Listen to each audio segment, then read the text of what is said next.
Oh, I didn't even turn my live feed off. Hey, everybody. We are live today. Today is the 28th of December 2017. I hope everybody feels good after the Flatmas festivities. The panel so far, we have Judith from Israel, we have Patricia from the UK, we have artists from Germany, and we have Matthew from America. So hello, everybody. How's it going? Hello.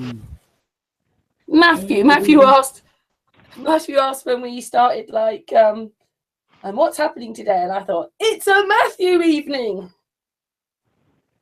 Yay. Awesome. Well, I'm glad to share my findings with everybody so that way I can see where everybody else sits and how it sits with everybody else, as far as what your guys' research is, and if we're able to make any connecting points. That's my main goal. So I'm trying to find the grand unified theory of everything, take all a religion, put it all together, figure out where the findings are and what the truth is behind religion, where religion and belief and faith started. Religion, aka faith.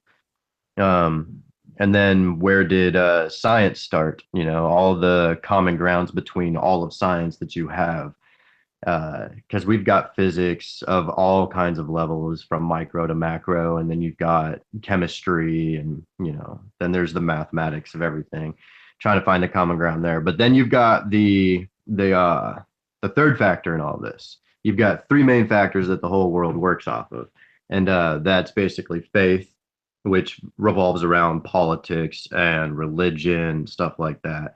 And then you've got science, education, knowledge, wisdom.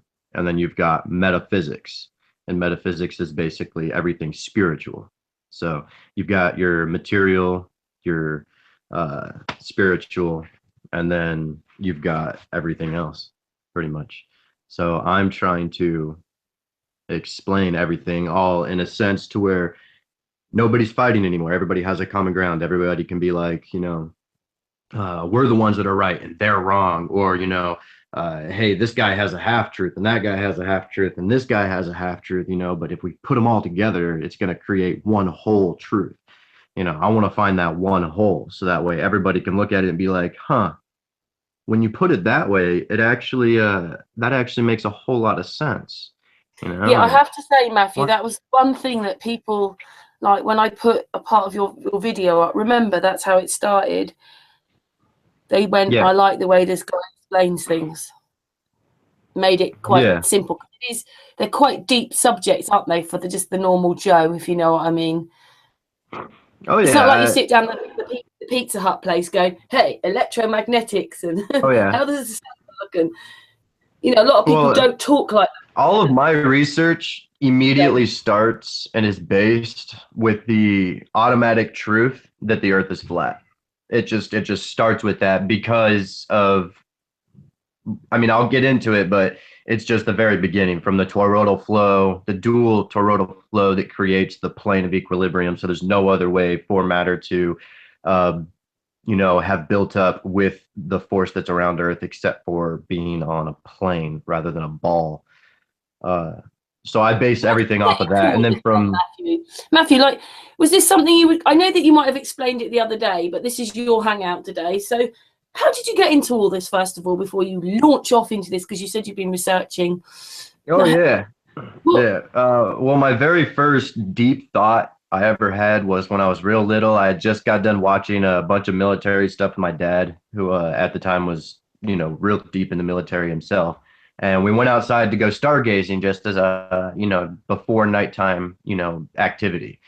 And he caught stars in there and he was showing me what they look like. And it kind of blew my mind that they looked so odd and so beautiful and colorful. But then what struck my mind after that was the pulsing that I saw pulsate. And then just the random thought occurred to me. And I believe it was because I had just watched the military movie. But what if God is trying to talk to us through the stars using Morse code? The stars is the code, and you just had to find the geometric, the patterns in the stars to find out what he's trying to tell you, what secret he's trying to relay, by looking at the blinking and stuff like. But anyways, Have you seen the that was moon like do my that? first thought. Have you seen the moon do that sort of blinking thing?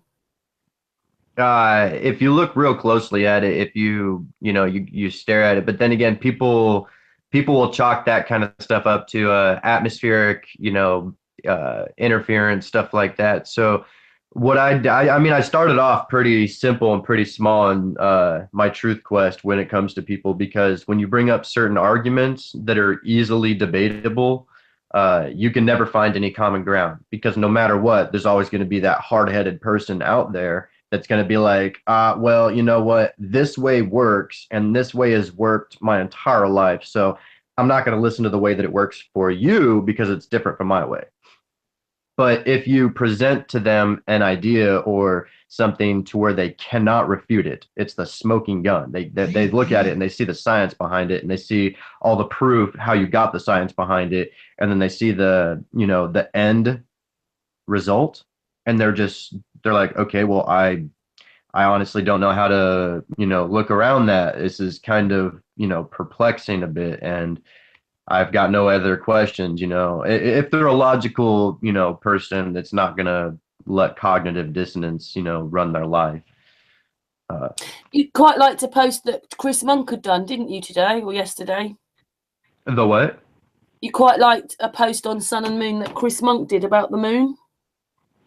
Yeah, I think I was it would depend. I'd have to check it out. Like I said, right when you told me that we've got about an hour to go before we went live today, I was in an in-depth study on Egyptian symbology and its connection to actual science, because I don't see Egyptian hieroglyphs and pictoglyphs as psychological, as far as like this means, the afterlife, and this means death, and this means life. Well, I actually see that they mean actual knowledge, science. Like this symbol right here is the symbol for electromagnetism. This one right here is the symbol for a capacitor. This one right here is for a transmitter and a receiver, and this one right here is that's what I see when I look at them. And then you look at the readings and you start realizing that the sun is a symbol for light, and the rays are a symbol for electromagnetism, because the rays at the end of them, there's always a hand at the end of the rays, and a lot of the times the hand is handing down the ankh, which is the symbol for electromagnetism. I like looking into stuff like that, trying to get into the science of it all. Yeah, you said that you were going to talk about this Egyptian stuff, so do you want to do it then? Yeah, well, I'm going to get into it a little bit after I actually explain my basis for everything, so that way everybody can follow what I'm trying to, what I'm saying and why I believe what I believe. The people that I studied and looked up on and researched thoroughly were people like Tesla and J.J. Thomson, Steinmetz, Heaviside. There was here, I've got a few of them written down. Eric Dollard, J.C. Maxwell, Edison, Roger Boscovich. There's some good people right there. Ken Wheeler and Scientific Lee. Those are all people that I researched and studied in order to get to the conclusion that I'm at right now. And all of these people, they all base their information upon the ether. And as soon as people disregarded the ether and experimentation and replaced it with mathematics, all these people that I just mentioned, they all agreed that that's when true science and progression stopped. We came to a halt when we, exchanged research and experimentation for mathematics. So with that being said, that leads me to my theory, which basically is this. In the very beginning, before there was everything, before there was even space, there was the ether, because there is no ether within space. There is only space within the ether. Because within the ether, it is basically your field. That is your field that everything exists within, kind of like an empty swimming pool. The emptiness within the borders of the swimming pool would be the ether. And then as soon as you poured water into it, that would now be the space within the ether.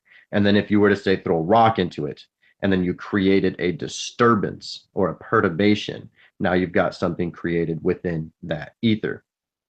That's the premise to my entire theory right here. Theories, multiple right here. So when you got the ether and there's a perturbation. It goes in an order then, Matthew. It goes in an order. That's the order. Yeah, it does. Honestly, it goes in order. But once the perturbation started, it's kind of like it created a continuum effect. Basically like your three continuums: time, space, and energy. You can't have one without the other two. Like if you had time and energy, but no space, where would you put the energy? Energy and space, but no time. When would you put the energy? So these things are continuums. All three of these things, they just immediately coalesce and come to existence because of creation and existence, basically. When there's a perturbation within the ether, it creates a point of inertia. That point of inertia, it is basically a point of stillness, because the ether, it's an unpolarized dielectric field. Dielectric meaning it has the property to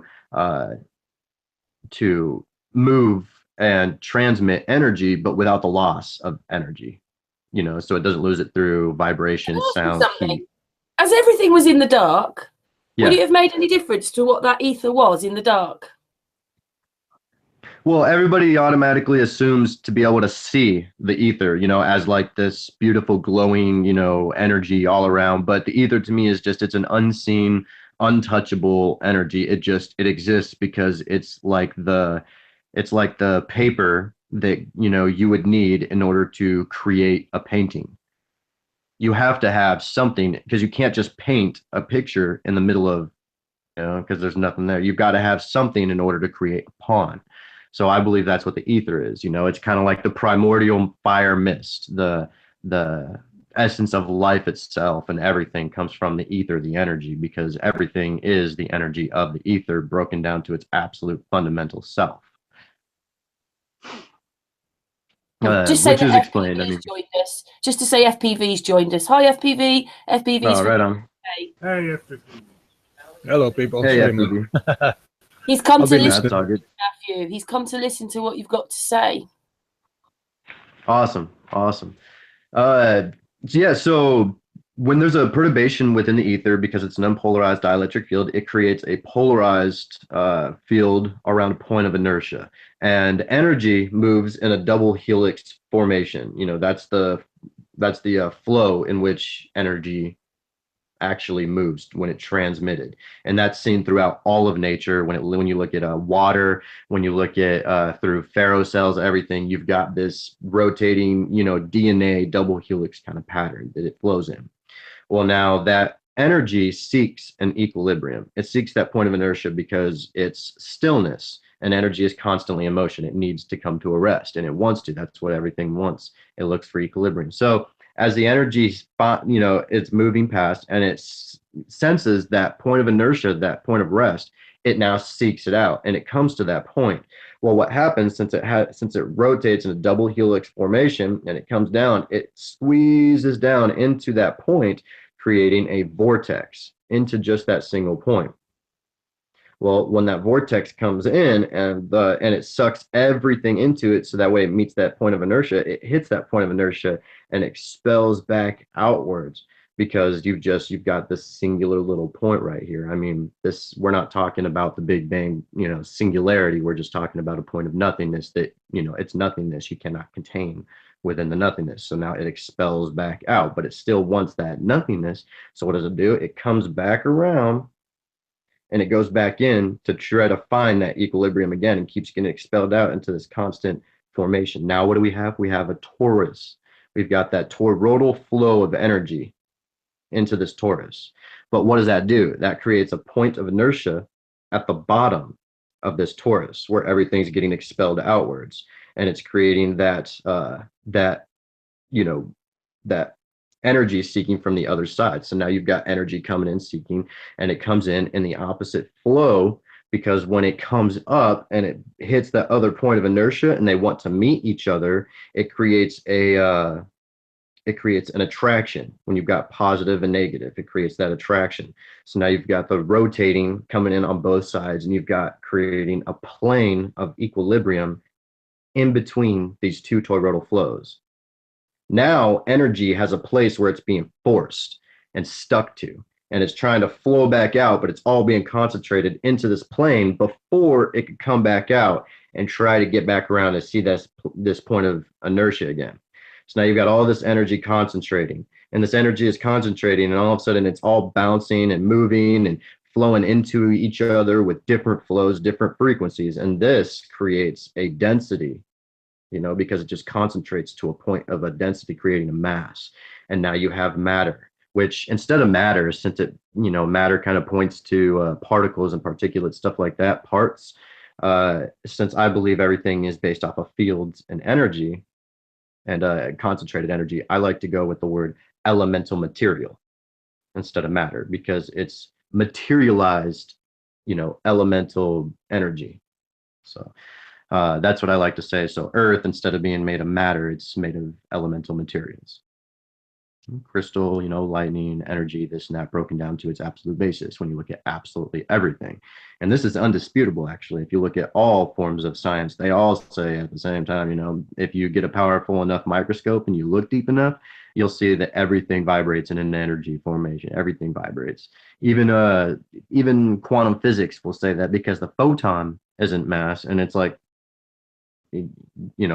dual wave particle duality and whatnot. They say that it's just a ball of energy, just a little point of energy that floats around. So everything at its basis is energy, and that's where I get this whole sum from. So now you've got this toroidal flow that's around the Earth on both sides. You've got the top and you've got the bottom. Well, you've got the top being up here, so we've got the matter and everything being created, and this is going to start creating a spin of energy all around everything that it's around, and everything that it's around is going to create kind of like a spin around it too. If you were to take like a ball or something, spin it really, really fast inside of a closed room, well, the air around it will start circulating around the ball. Same principle right here. That'll give you the motion and the circulation of the luminaries that are all around. Well, I believe that this etheric field, basically, when the perturbation was created and it created a dielectric field of inertia of energy, it created it in a form of a density like fluid, like liquid. But that I'm still researching because of the sonoluminescence, the stars above and all around. So where do you reckon all the matter came from then? Well, matter, like I said, elemental matter is the result of the two toroidal flows that are coming in. You got two toruses, think of two donuts like this, and then one on the other side, and they're both pushing all the energy right here. And instead of pushing it to a point and allowing it to just expand back out and come back into it, it pushes it into a point right here and to a point right here. And since you have both of the flows, now it's squeezing it into this plane of equilibrium. All this energy is being pushed and extra push and push and pushed and squeezed into this plane. And due to the different frequencies and the different energies that are flowing around, it concentrates and creates elemental material, down to the micro size. And okay, those so elemental materials is that still all happening condense, and then they create here, Matthew? Because that stuff's here now. The what? The matter is here now. Is that still happening? Well, yeah. Without the toroidal field, we just wouldn't be here. Oh, absolutely not. No, without the toroidal field, there's nothing. Everything in the universe has a toroidal field around it. Everything, down to the very essence. And it's not just like one toroidal field. It's an unlimited number toroidal fields within toroidal fields, because every little particulate of matter, it all has its own point of inertia, and they all come together, and then it just creates a larger field and a larger field and a larger field. But within it, you've still got these individual points that were created in order to keep this, field growing, to create what we have now today within our known, universal area. Because like I said, I believe the earth is flat, and I believe that it's flat due to God. That's my personal belief. It's just, I try to explain everything in the most scientific way, in the most scientific fashion, in order to bring the minds of this time to an understanding. Because today, unfortunately, if you immediately start with God and faith, people are more scientific. They're more, literal and logical today, and they just shut down. They shut off, and they don't care about what you have to say, no matter if you're different than all the other previous preachers they've ever come across, because you're coming across to them like, hey, I'm not just going to tell you about, like, hey, just have faith, hey, this and that one. No, I'm going to tell you like, hey, this is scientifically how it went down. Like, yeah, God spoke, and all of a sudden there was creation. But how did that happen? Well, there was a science behind it, and it's the most wismatic science that exists, because it's God's science. It's his true magic, and it was dealt through vibration, frequency, and energy. Those three things all put together is cause and effect. It's the balance. And it's not just duality, because everybody forgets where there's a positive and negative as well. So everything isn't just based off of duality, because you've got the center point of inertia as well. Yeah, you've got as above, so below. But we live on that point of inertia in between the below and the above. So we got to focus on what's going on the in between. We've only got so much time in this physical world before we move on in a spiritual sense to exist for all of eternity. So if I have 100 years, which I doubt I'm ever going to come close to, but if that's all I have in this corporeal state, then I'm going to take every last bit of knowledge that I can with me before I move on to learn an eternity of spiritualism. I don't feel like wasting my time on too much spiritualism. I've done that most of my life, and it didn't get me a whole lot of anywhere except for a lot of questions and only a couple of answers. Now I'm looking at everything in a logical sense, that it's explaining the spirituality, but in a way that's allowing me and the people around me that's in this time with a logical, scientific mind to understand. But that's because you're Does so that make clever, sense? Matthew.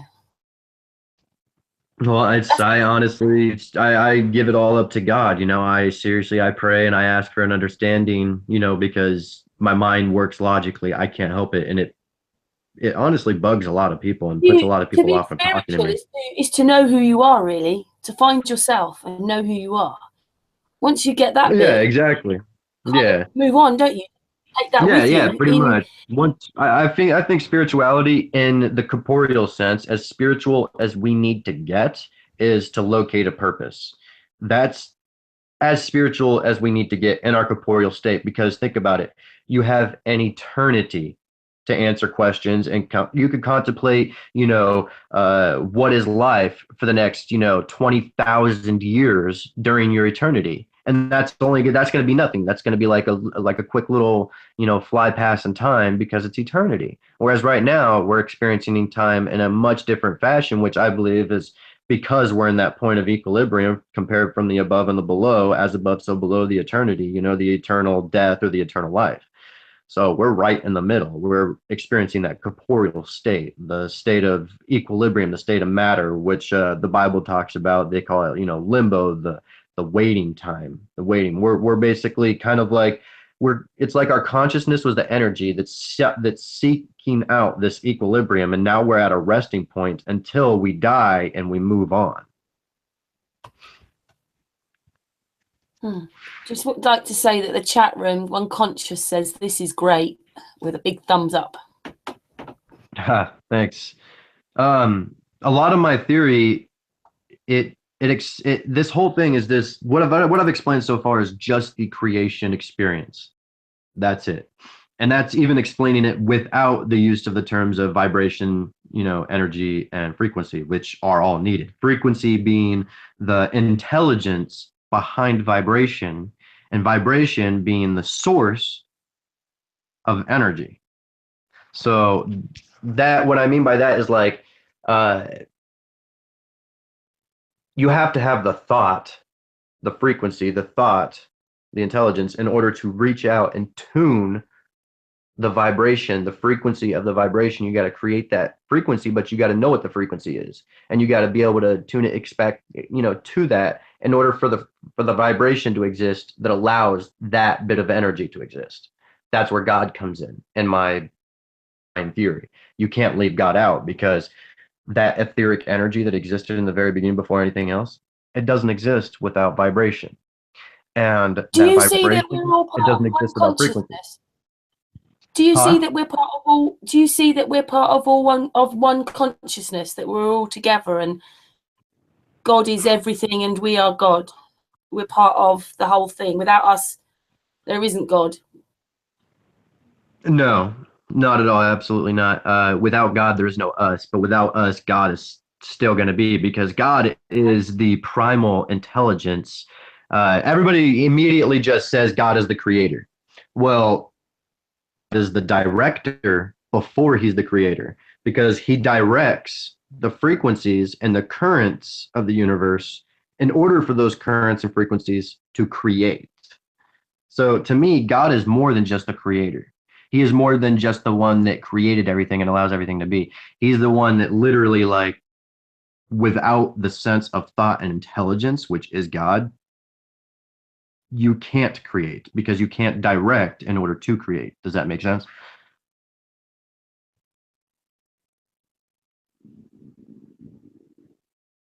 Sorry, I muted my mic and I couldn't get back. Yeah. No. Okay. Yeah, whatever God that's is, how I though, see it in my sense. pretty magical and amazing, and this is just incredible. This whole thing, how we are here in this on this plane, don't you think? It's all incredible. Oh, absolutely. I mean, it's basically a miracle all on its own. As far as humans go and how we came to be, because I can explain uh, how material, elemental material came to be, and how energy flows, and time came to existence, and the movement of the stars. I could even explain about what thought is and everything, but explain um, certain creations like human beings. I just can't because the amount of intricacy that went into creating an organism like us is beyond. If you guys get down into it, like I'm, with my and the point of inertia and all that, it goes down into basically like a huge Tesla coil. There's a coil, there's a capacitor, there's a spark gap, there's a top load, there's, everything, the transformer.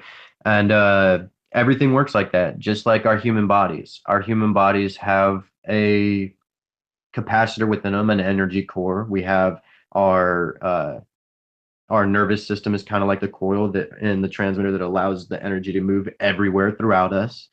And then when we speak and when we project energy and we move and we do things, that's the energy projecting itself, kind of like the top ladder, except we're not projecting little, bolts of electricity. We're just doing things. I'm emitting an energy, the vibrations that I'm creating. My muscles are moving because of the energy being pumped into them from the system that has been created by me. And everybody says perpetual energy doesn't exist. Well, I'm a walking, talking example of perpetual energy. I may grow and die and everything because of the organism, the organic part of me. But as far as the energy source and the way that we were built, perpetual energy wise, it's a perfect system. It reheals itself when injured or fixed or broken or damaged. It's able to learn and it's able uh, to adapt. Our biological system is so incredibly creative. It's like the most advanced electrical circuit system ever created, and it was done specifically by an intelligent source, naming us. Nothing else could have Our done whole the human bodies thing are for just God. absolutely amazing, aren't they? I mean, The what? how someone put us together and made us, like, with veins, heart, lungs, kidneys, eating, the whole thing. Yeah. I mean, animals, all living things are just amazing. Oh, absolutely. Absolutely amazing. I love the fact We're a that bit like a robot, though. We're just a living robot in a sense, because what are we really doing here? It's got to be a bit more than just procreating, isn't it? You can think about that. Well, I believe that the reason why we're here is because we're here to mature. Our conscious selves, ourselves that actually make our uh we're trying to mature that self in order to move on, in order to keep continuing in our eternal existence. We existed before. We're just in a state of rest. Think of this ether as the intelligence, as the the pathway of intelligence, the nerve system of the universe that allows intelligence to traffic itself. Basically, what we get to tap into when we're on the internet. I think so, in a sense. Um, when that energy comes in, that information comes in and finds that plane of equilibrium, only so much of it is available because so much sticks to the top, whereas all that condensed information or wisdom energy that's now created the matter, you can't get to that because it's too deep. You can only get what's on the surface. So we're only able to scratch the surface of our intelligence because that's all that's available to us in this plane of equilibrium.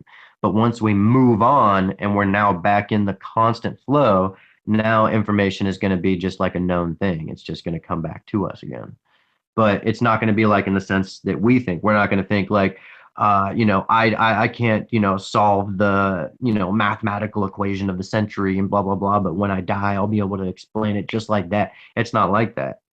We'll be able to understand everything in a sense far beyond what we can comprehend, as far as like the hypergeometry of the entire universe, the true secrets behind the golden ratio, why everything is created, how it's created, the different, fractals and everything that goes along with it.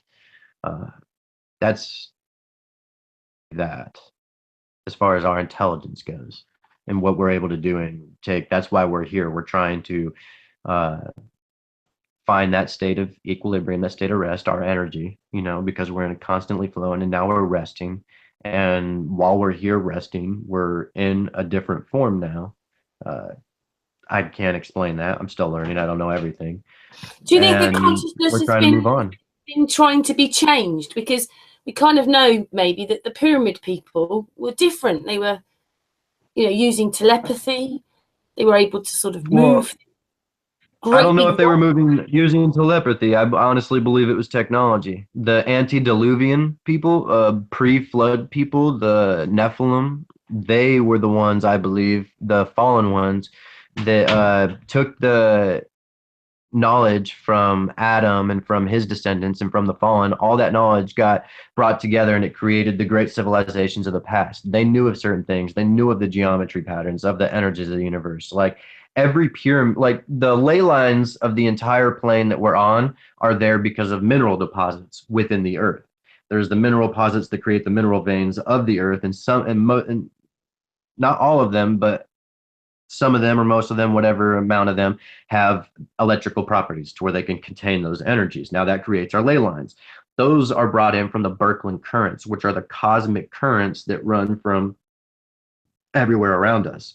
They take the energy and the vibrational frequencies of the stars and they travel them all the way to Earth, where they penetrate the Earth, that acts kind of like the transformer and soaks into these Birkeland, or not Birk, but soaks into these mineral veins, these ley lines.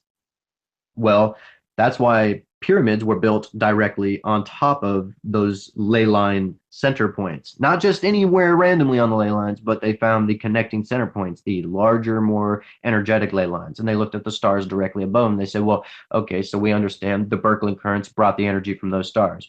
We're going to line these pyramids up directly with those stars, so that way the focused pyramid shape will be able to take that magnetic effect and pull those Birkeland currents. Instead of having the Birkeland currents just coming in and saturating everything, now they could take the Birkeland current and focus it into the point of that pyramid, down into the inner workings of that pyramid, where it worked as an electroconductor, kind of like a Tesla coil, and created energy for them, allowed them to have power, and it saturated the ground with energy and electromagnetic fields that created an abundant, beautiful, incredible oasis of a land. And as soon as that power and source of energy was gone, they died out and the people left. They were gone. When that source of energy was taken, because those you hear about the fact that so and so country ransacked this country and destroyed their libraries and their knowledge, and they pillaged them, stole this and that, and then soon after the country died out, everybody moved away and abandoned them. I mean, why would you abandon three of the biggest monuments built upon the entire plane, the pyramids, those incredible things? I mean, I know there's some other ones and there's bigger ones elsewhere, but why would a whole civilization just abandon? Well, because they weren't producing the power anymore. Why weren't they producing the power? Because what was once held there, the Ark of the Covenant. Well, the Ark of the Covenant was it was a capacitor, kind of. Within the box, you had certain materials that they would put inside of the box, I believed were chemicals, and that created a reaction that created a plasma discharge in between the two wings of the cherubim that were looking at each other on the ark. Well, when that happened, the energy that flowed down and fed the ley lines and everything, now that it's all connected and it's all energized, it's got its electromagnetic field around it, energizing all of the materials and the liquids that are within the pyramid structure. And the whole thing is literally just this massive reactor, not radioactive or anything like that, but just this huge reactor that gave them power and saturated their ground. It's why they were so incredible. It's why every civilization around pyramids were incredible and just had knowledge that we can't fathom. That's what I believe, that they came in, not levitation, not, mind power, stuff like that, but because they had a true understanding of the real science, the real magic that is all around us, that we don't understand, but that they could utilize. Oh, yeah, for sure. What I want to ask you a question. What do you think that the downfall of those high advanced civilizations? What caused the downfall, the dumbing down? Because you can see the older structures are the most advanced, and you can clearly see that the building technology digressed to simpler buildings with smaller stones with mortar between them, because the oldest one don't have mortar between them because they simply didn't need mortar, because they could build in such an advanced technology and in a way that with such a big heavy blocks of around 100 to 500 tons. What do you think that that whole civilization basically went downhill and became more every time became slightly less advanced? Well, I believe it was because of the knowledge was either destroyed or stolen. Like the Library of Alexandria. I believe that the Egyptians, the antediluvians back in the day, they created this massive library that held most of the knowledge of the ancient world. Not all of it, because a lot of it was still hidden away in other temples and other, pyramid stuff like that. But they were all, ransacked by different civilizations. Well, when Egypt was ransacked by Rome, way back when, they basically destroyed the Library of Alexandria and all the knowledge that came along with it. I believe when that happened, the best of their knowledge stayed with those that were allowed to have it. Because unlike us nowadays, where knowledge is free, and say even if the internet went down today, the combined knowledge that has been given to the people of today, we would be able to rebuild, libraries to explain everything.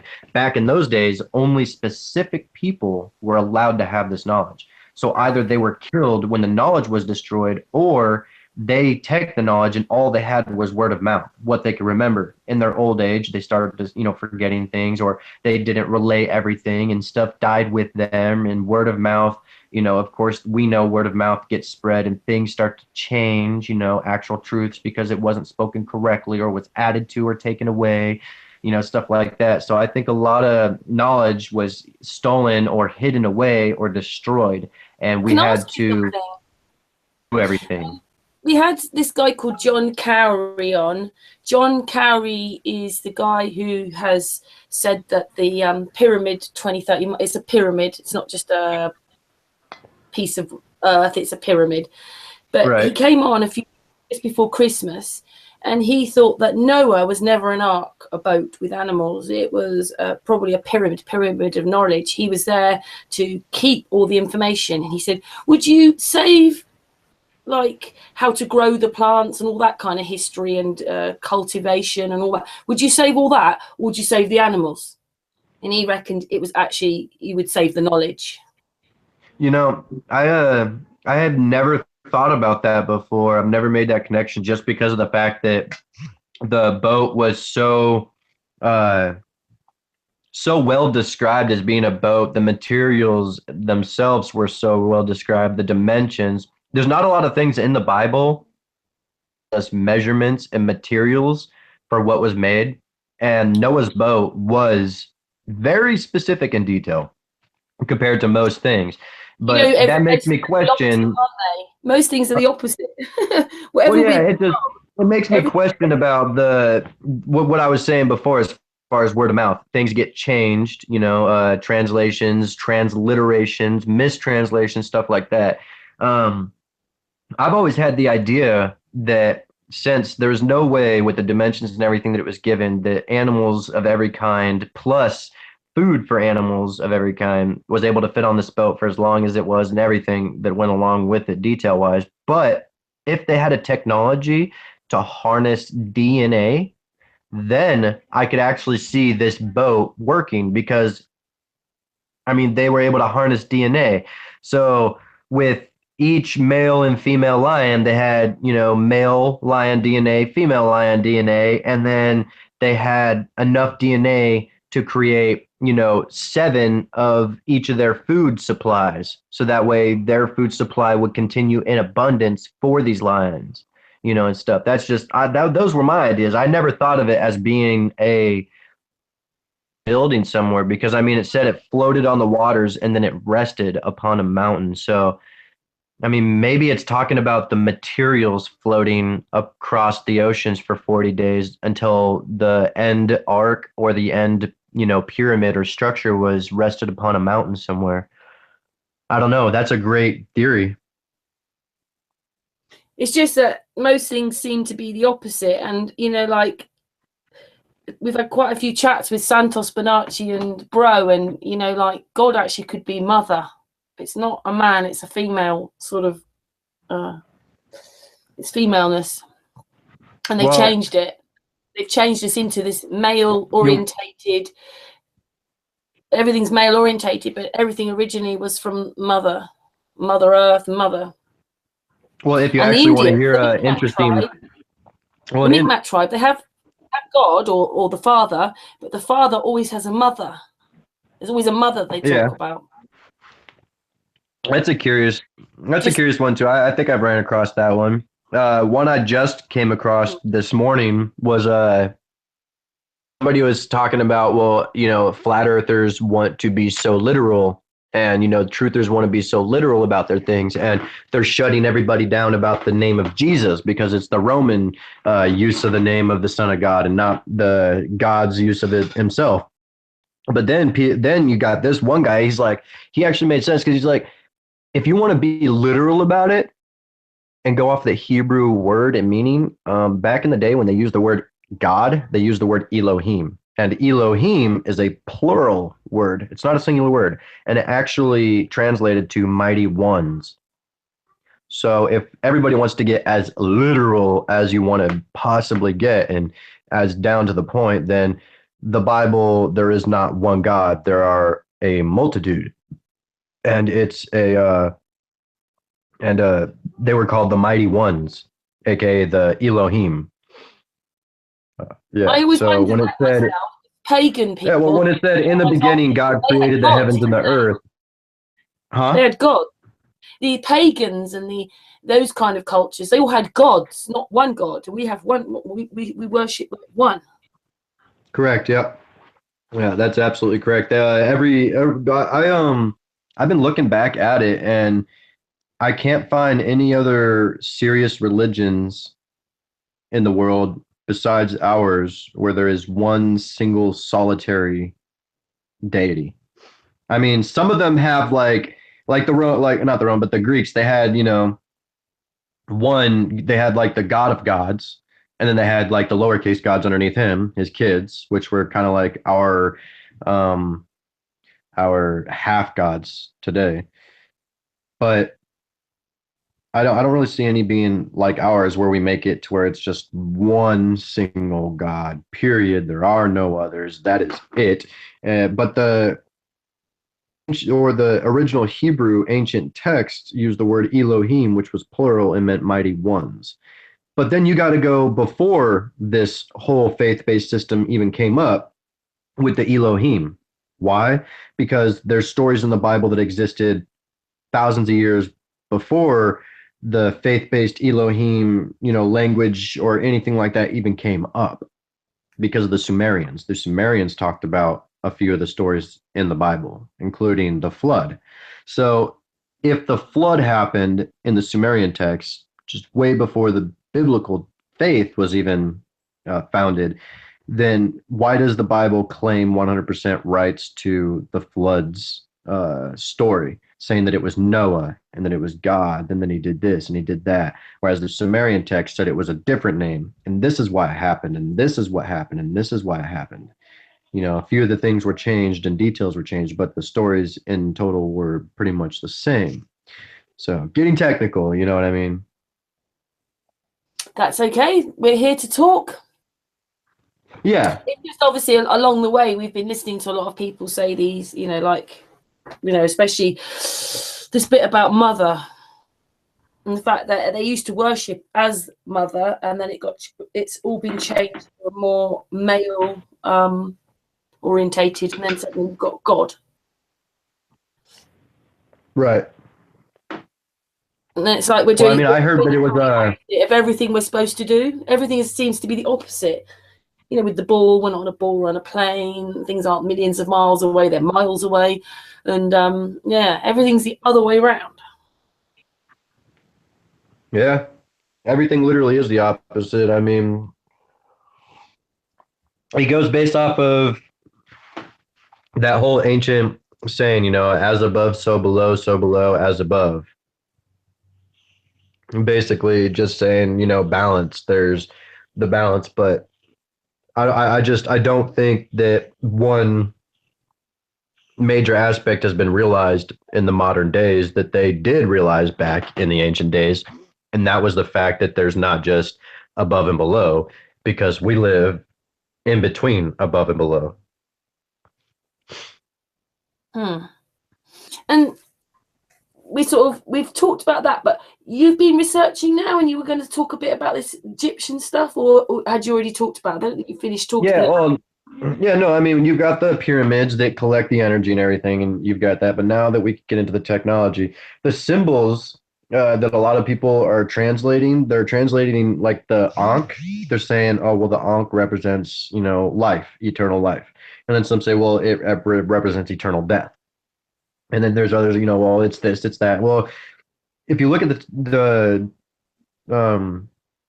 hieroglyphs behind it, and you actually see what they match up to, you can see that there are symbolisms for actual technology, actual wisdom, usable wisdom. Because if you think about it, why would a ancient, incredibly wise civilization spend all their time and all their wisdom creating these massive monuments and then lining their walls with all these writings and pictures being the easiest things for somebody of another culture or another time to understand what's trying to be related or said. So they did it in their own way, creating the hieroglyphs and the pictographs, even though they had their own writing, which was they got like Sanskrit, and they had, a couple other things, but all of these writings and whatnot, I believe they understood were made for the relaying of information, of their actual wisdom, what they did, what they knew. When you see stuff with plants and them working with, food and stuff like that, I believe that within those symbols, it doesn't say stuff like the oxen and, the cow and, the midday sun, stuff like that. I honestly believe that it's saying like, hey, if you do this and this right here, the energy from the electromagnetic field, blah, blah, blah, with this frequency, it can stimulate the plants to create a growth and a health that da da da and a blend, stuff like that. You know, the Ankh represents electromagnetism. And then the Was scepter represents where is it? Do you know the one It thing that represents artists power. noticed? Artists noticed. Huh? Remember the other day we were talking about these electrical arcs that had happened. Yeah. Well, artists noticed by the positive ones, all the trees grow there. Millions of trees will grow around one of the strikes. Well, Yeah. I can explain it very short that indeed near those strike zones, most of the trees are growing, and if you see the surrounding areas, you almost see no trees. And what is also interesting that all those pushed out of the ground mountains, and that they clearly pushed out of the ground, are almost, I think they all, maybe not to my knowledge, all of them are mineral rich or metal rich. Because actually, if also in those craters, but also on those mountains, you can see most of the time they are excavating it because of fluoride or iron or copper or whatever. So those electrical discharges on the earth attract minerals or even make minerals, who knows. And that's every time the case. So that's very interesting that you always have those on those strike zones that you can see that there are most of the trees are in that place, and the trees, the soil is fertilized more than the surrounding area, because most of the time, if the surrounding areas have trees, the largest trees are growing in that specific area. Yeah, I believe that the minerals are created because the energies that are being pumped into the ground are being collected by these minerals, and there's so much energy getting collected in certain pockets and areas. The energy turns into an actual electrical force that starts to melt all the other material or starts to combine it into an energy altogether, and that creates different minerals and different materials within it itself. Then the natural vibrations of the earth will push away these different materials and these different sediments and whatnot from these magma pockets and these mineral veins that are of different densities that'll be carried differently based off of the vibrations of the earth. And that makes sense. I was just wondering, you know, like if the pyramids, like you're saying, if the hieroglyphs are all about if you do this and if you do that, then they're making these fields there, aren't they? Fields. I don't mean fields as in land. I mean energy fields or frequency. Yeah, correct. Yeah. So just like you know how Tesla had that experiment where he used his Tesla coil and his Wardenclyffe tower, and he sat down with a light bulb in his hand, and the light bulb produced light. Well, it's because the electromagnetic field produced by his, machine was coursing through the nervous system of the human body. He was able to tap into it because he was within the field, and our bodies are electrical at their source. And he was able to grab a light bulb and hold the end of it and transfer the electromagnetic force in the field in the air through his body into the plug. I believe it was the same thing like out there in Egypt. They were able to take these pyramids and create these force fields around them, or these electromagnetic fields, and these instruments or these technologies that they're using, like the Ankh, not only just represented electromagnetism, but it was an actual instrument. The top of it, the circle, represents the arc of electricity that it created, and then the staff part that it held, and then you've got the JED. I don't know if I'm pronouncing it right. DJED, the JED. That's like the electric insulator or the battery. That's what allows the power to go into. And then you have the WAS, or the power scepter, that was the grounding rod. So you've got the grounding rod that's got the two prongs on the end of it that was able to stick in the ground and was, to be able to keep you from basically dying. And then you've got the battery source that sucked the electromagnetic energy out of the atmosphere, the JED, and then you were able to utilize that energy through the Ankh. But I believe that the Ankh was also a way to or maybe they had different other things for the different frequencies. But I believe that these three different things, which are known as the Egyptian power trio, these three things created a scepter-like object that was basically the object of power back in those days. You were able to do anything with it, depending on the amount of power that you were taking out of the Jed and putting through the Ankh. I believe that you were able to do different frequencies. And the Fibonacci sequence, when it comes to certain frequencies like 432 and 720 and et cetera, well, when you go up, I believe each point of those frequencies is actually a key point to certain things that these frequencies do, whether it's healing or it's levitation or it's, breaking things down, or whether it's cutting or heating or cooling, any number of things that these things can do, or create sound. I believe that the Ankh had the ability to not only utilize the power, but it was able to change the frequency so you could do different things, because they said the Ankh had all sorts of incredible capabilities. Do you think all the pyramids linked up then? Because you said, this is what they were doing in Egypt, but we're learning here that it's not the pyramids that link up, it's the ley lines that they're on top of. Right. So in a way, they're all connected because they're all on the same ley lines that are all interconnected. It's just the pyramids themselves. This is what they were doing in Egypt, but they seem to be doing it all over the world. And here, the guy, John Carey, he reckons that Silbury Hill is one of the oldest pyramids here in the UK. Well, yeah, I mean, there's pyramids and places within the plain that people say are different and they're not connected in any way whatsoever, but it's not true. I believe the technology is connected. Why? Because it's the truth. There's nothing different about it. It's not like we use Ford over here and they use Toyota over there. Well, no, it's both technologies are the exact same thing, just, got a different mask over them. They both utilize electromagnetic energy, which is drawn in from the pyramids that create the field, and they both have the same kind of instruments. They just look different, and they have different names. Some of them actually do even look the same. Like the Ankh is actually seen in multiple cultures, not just Egyptian, as well as a couple of these other symbols that I was looking into. Like, this is the main study that I was doing right when you called me up. Huh? The jet pillar. Yeah.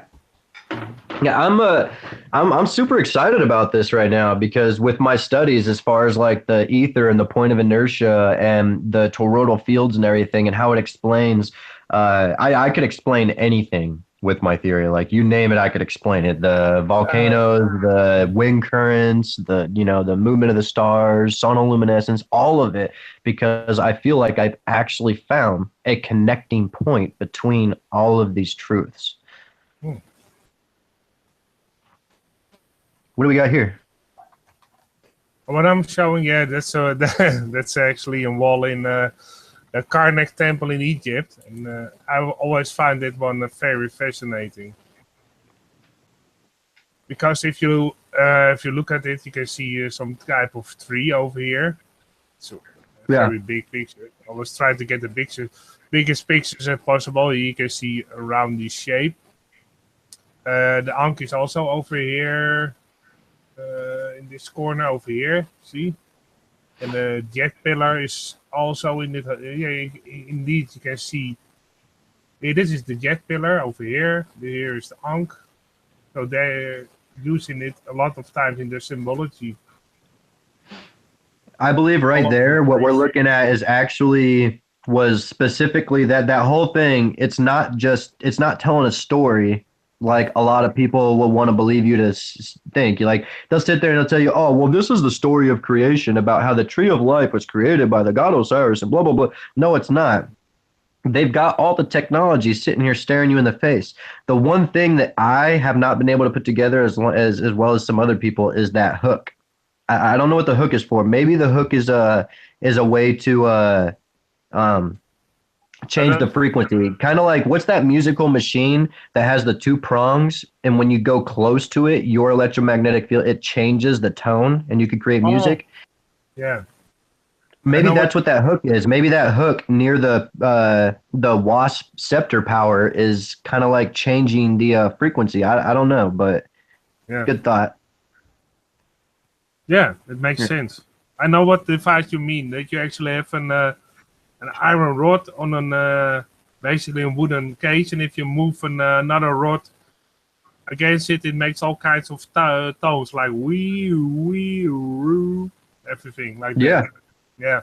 I know what you mean. I don't know the name either, but I exactly know what you mean. That makes sense. Yeah.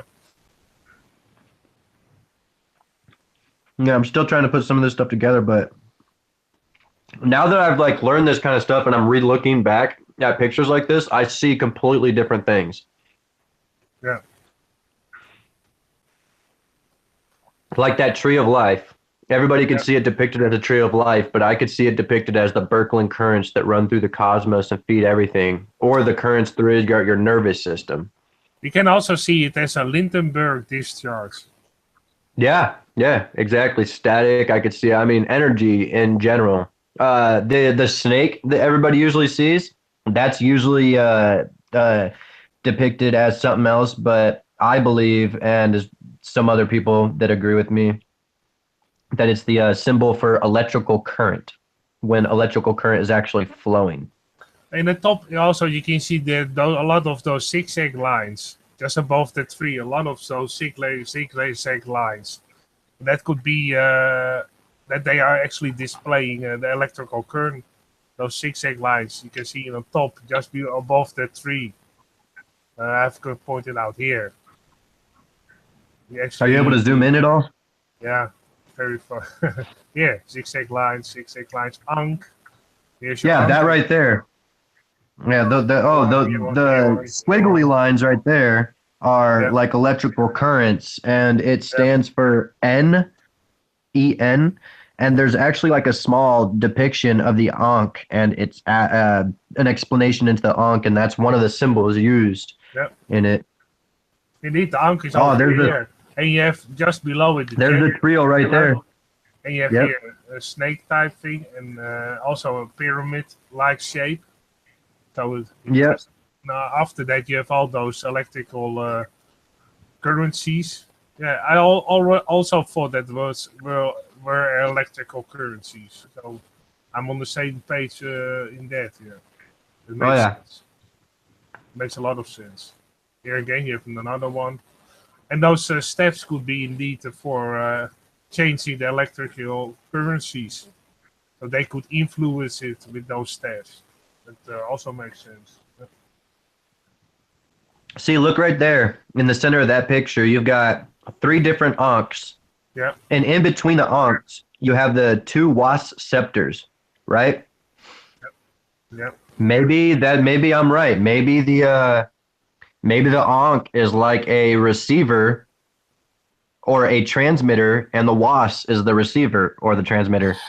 That's why it's like an electrical circuit. You know, the electromagnetism has to go through the wasp scepter or the circuit, and then continues as electromagnetism and continues to go through a circuit. So maybe right there it's showing that that's like a power. That's a power system of some kind, actually, because at the very bottom you've got somebody that's feeding the bottom of it power, the electromagnetism, and then that's compressing some kind of piston that's creating an electromagnetic flow inside of it. Maybe that symbol right there is depicting like coils. Maybe that means coils because it's flowing electricity and it's got the connectors between it. Yeah, that makes sense. It makes a lot of sense. Yeah. See, I'm loving looking at stuff like this now. I need to figure out what that hook means. I've got a few pictures I want to send, but I was just trying to present them then, and it didn't want to do it. It just wanted to present the actual, with the Ankh on it. Richard Burke from the chat group sent them to me. Okay. I've saved them to my pictures, but it's not showing them. No. And sometimes you have to wait for just a moment, and sometimes for all of a sudden it works. Sometimes they also have a bug that for some reason it doesn't work for some strange reason. Yep. It's amazing once you start getting into all this stuff, guys. Oh yeah. It's truly amazing. I like when I once I get my journal all done, all my theories and everything all put together, I think I'm gonna buy a book, and I'm gonna like try to put a book together of the whole thing on, start to finish in an order that would make sense to everybody, so they understood everything that I'm understanding. Yeah, indeed, just your views on what you think it is, and sometimes it's great to have different views, because sometimes I agree a lot with what you're saying. It makes sense to me. Yeah. Yeah.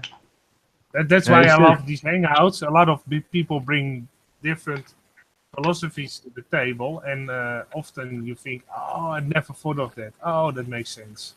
I love that. That's what I love about perceptual thinking, looking at else's perception on how they're able to see things, and it just gives a whole new actual view, not a visual view, but like a view on reality, new way on thinking. Just like you said, that thing on that picture looks like a tree, but now I looked into electrical discharges. I think, oh, wait a second, that it could also be. it makes more sense that it's actually a Lindenberg figure, much more than a tree. Yeah. Yeah, I mean, since you have somebody huddled down around it, and it looks like there's an electrical discharge coming around all around that person, maybe that's a depiction showing that human beings have an electromagnetic field around us as well, and maybe this is a way for technology to tap into it. Maybe this is a medical diagram, and they're like, hey, these are medical instruments, and we're able to use these in order to tap into the human electromagnetic field to change it in these ways. I mean, it looks like he's holding certain things. There's a lot going on in the background. I mean, I see all those lines as the currents, and then the leaves are kind of like the toroidal flows, or the vortexual flows, the way that energy flows. If you imagine those petals spinning instead of being solitary like that. Yeah. Artist, I've sent you a couple of pictures. I can't show them. Do you think you can? I've sent them to Messenger. They're exactly what you've just been talking about in that picture, but Richard Burke's caught them in his own picture of the sun. In the back chat, or? No, I sent it to Messenger. Messenger. Facebook? Yeah, and then I'm going to send you this last one. Oh yeah, that's actually an incredible thing. That reminded me of what you just said was the symbol of the Ankh. How it looks like a cross minus the top part has a head instead of a line. That symbol, apparently, at a microscopic level, is the symbol that is seen when a plasma discharge goes off. So the actual discharge itself creates that pattern. Yeah. At a microscopic level, right when it creates the discharge, apparently. So, I thought that was pretty interesting. Well, it's all amazing. Can you show the pictures, Artist? Yeah, I just got them from you. Yeah. I've got one more of a plane going in front of the moon. Okay. Yeah. You'll like these, Matthew. Yeah, you can. For some reason. I have to put them up, of course. Just a second. Hope it works. Sorry, I have my camera off. I'd let you guys see me. I don't like being down. I'm just trying to eat right now. I don't like eating in front of people. Yeah. That's okay. I have to close something down actually to show them, because... Oh, come on. Just a second, Karen. I had a problem. I can send them to Matthew so he can see if you can't get them up. Well, sometimes it takes a second. Because the bandwidth takes a lot of the memory of my computer. Yeah, we all have that problem. You guys, you know what another really cool thing is? When you start seeing this knowledge and you start looking at these symbols differently rather than just a philosophical or spiritual sense, which really makes me shudder when trying to study certain things. Like when I studied, Freemasonry and symbology revolving around stuff like that, it made me shudder because I only thought of it in a philosophical kind of spiritual sense, like, the life of death and the death of life and this and that and whatnot. And now I'm like, now that I look back on some of my old, studies, I'm looking at it and I'm like, this symbol did not. This is actually a freaking formula right here. I'm actually thinking about it right now, and I have some old, really, really hard to find information on the philosopher's stone, aka the chemical reaction to turn materials into gold or silver. And I'm thinking about it right now, Now you're talking. and I'm thinking maybe those maybe those symbols actually were like a recipe to create these technologies for these things. I'm looking at things so much more differently than I ever was before, and it's amazing. When you look back at the angelic language and such, you start to find it is all about the elements and alchemy. That's all it's about. I don't know if you Well, got even the angelic languages like Enochian and stuff like that a lot of people talk about, that you can stretch those stories back to the Sumerian days once again, and that could go even further back to the antediluvian days. The antediluvian days were before everything else. It's where everything originated: language, science, knowledge, everything. And then from there on, after the Tower of Babel and whatnot, everything got scattered. Everything got turned into its own perception. Now everything wasn't thinking in one mind with one set of rules and laws and logics. Now all of a sudden, this guy's logic is a philosophical representation of this guy's logic over here, and they basically mean the same thing, but now the end truth of it, the sum of it, is scattered because they decided to use their own philosophical insights as to what they were looking at or seeing. One person sees a square, the other guy sees a rectangle, this guy sees a triangle, and you're all like, wait, what? But it's only one thing. You're just seeing it at different angles, so you're just seeing different shapes, but there's only one truth, and that's in the middle. Well, I'm going based off of the people that were before everybody else, mostly because that's where all other knowledge started to scatter and started to kind of die down.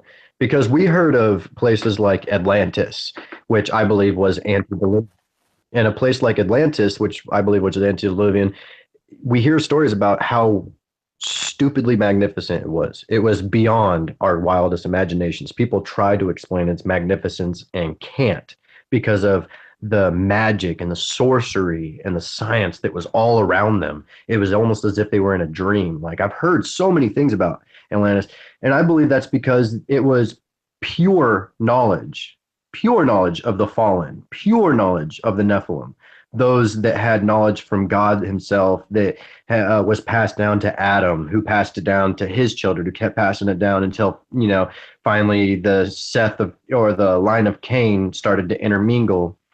And then those truths started becoming something else.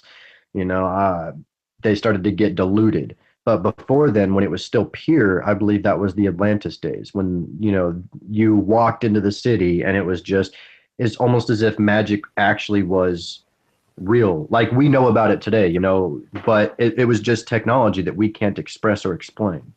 Yeah, look at that. The plasma discharge, the Ankh. Yeah, awesome. There you go. Richard Burt from the chat room. Thank you, Richard. He sent those. Yeah. There's 2 of them. Yeah, I can show you the other one.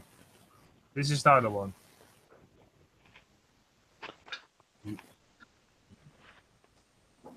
Must admit, I don't know if I've ever seen that before in a picture.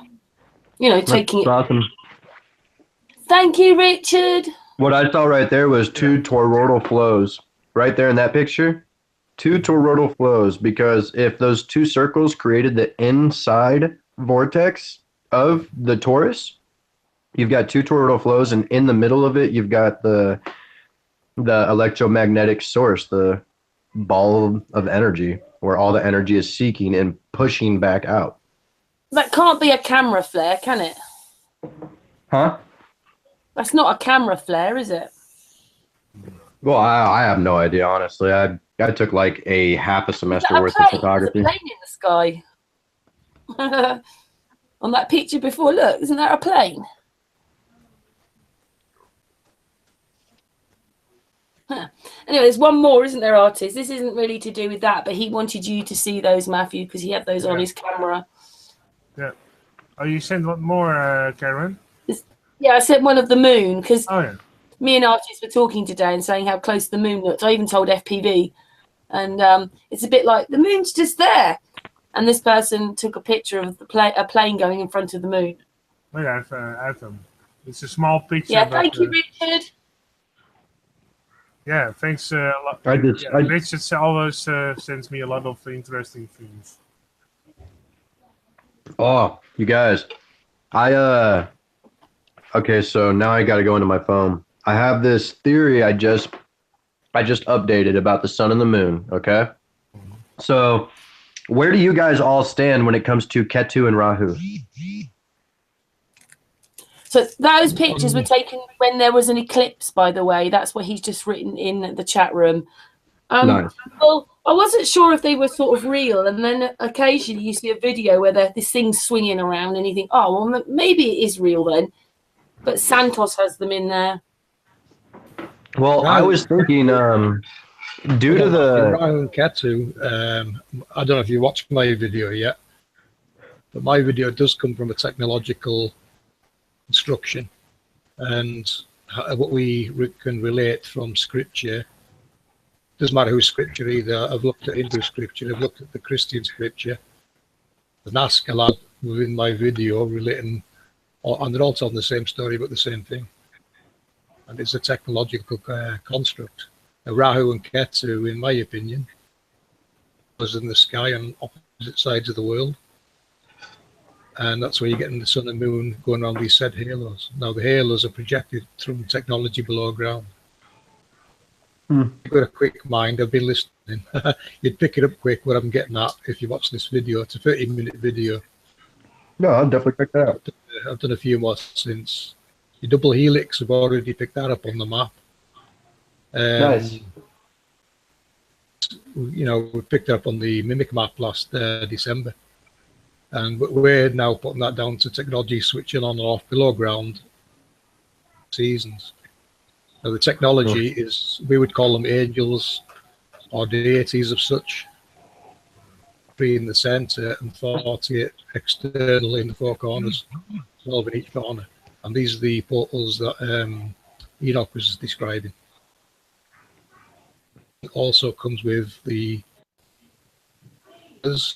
which project from these external points towards the inside of the world, roughly around the center of the world, not quite north, just Western Africa, which we're now finding is the Garden of Eden. Now below us we've got a very technological constructed underworld, and the gateway to it is Antarctica, which is why they won't let you there. And this is what the 1900s was all about, technology and equipment to Antarctica. And that's what they've been doing ever since, and this is why they're lying. This is why you cannot go to Antarctica, for that matter, because you will see the sun and moon doing things that aren't normal, because all they're doing is going around electromagnetic halos, and the Hindu religion leaves. And you've got the deity sitting upon them. Well, the deity is actually below. The videos we've captured of people capturing sun dogs, these are the actual halos projected from below, and CERN is a reverse engineered one out under the ground. Look at the layout under the ground, you've got the halo, and they're identifiable as well. You know, if I've seen CERN's halo in the sky, spray a bit of barium in the sky and you'll start seeing them. Barium illuminates geomagnetic field lines. So when people are recording these, what they call sun dogs with the complete halo, and this is actually technology from below being projected upwards, and it's what the sun and moon are using to navigate the skies. Now that's just layer 1. layer 2, obviously Venus and such, you know, layers above this, and this is what probably the dome. Now we're talking hundreds of these technology. The map we're using, I've overlaid the Nazca line grid to the Nazca mandala, Peru. The sun star of Peru is actually the ley lines, and the sun and moon paths follow these ley lines, and they're guided by the halos in the sky, 6 halos in the sky. And there's also lots and lots of smaller ones in between these large ones. You know, the larger ones we would call the tropics. Do you think it's possible that those halos are caused by the when an electromagnetic field is created, the visual effect of it may disperse, but the field itself will actually remain for a time after, kind of like this dispersal that just happened over Vegas and over Russia that everybody's seen is a new plasma dispersal system, and it creates an electromagnetic field in the air that they're able to manipulate. Well, the rocket, the sighting, that's obviously gone. But right now, over Vegas and over the area of Russia where those sightings happened, there's an electromagnetic field in the air right now, and it's going to continue to be there until its energy has run its course.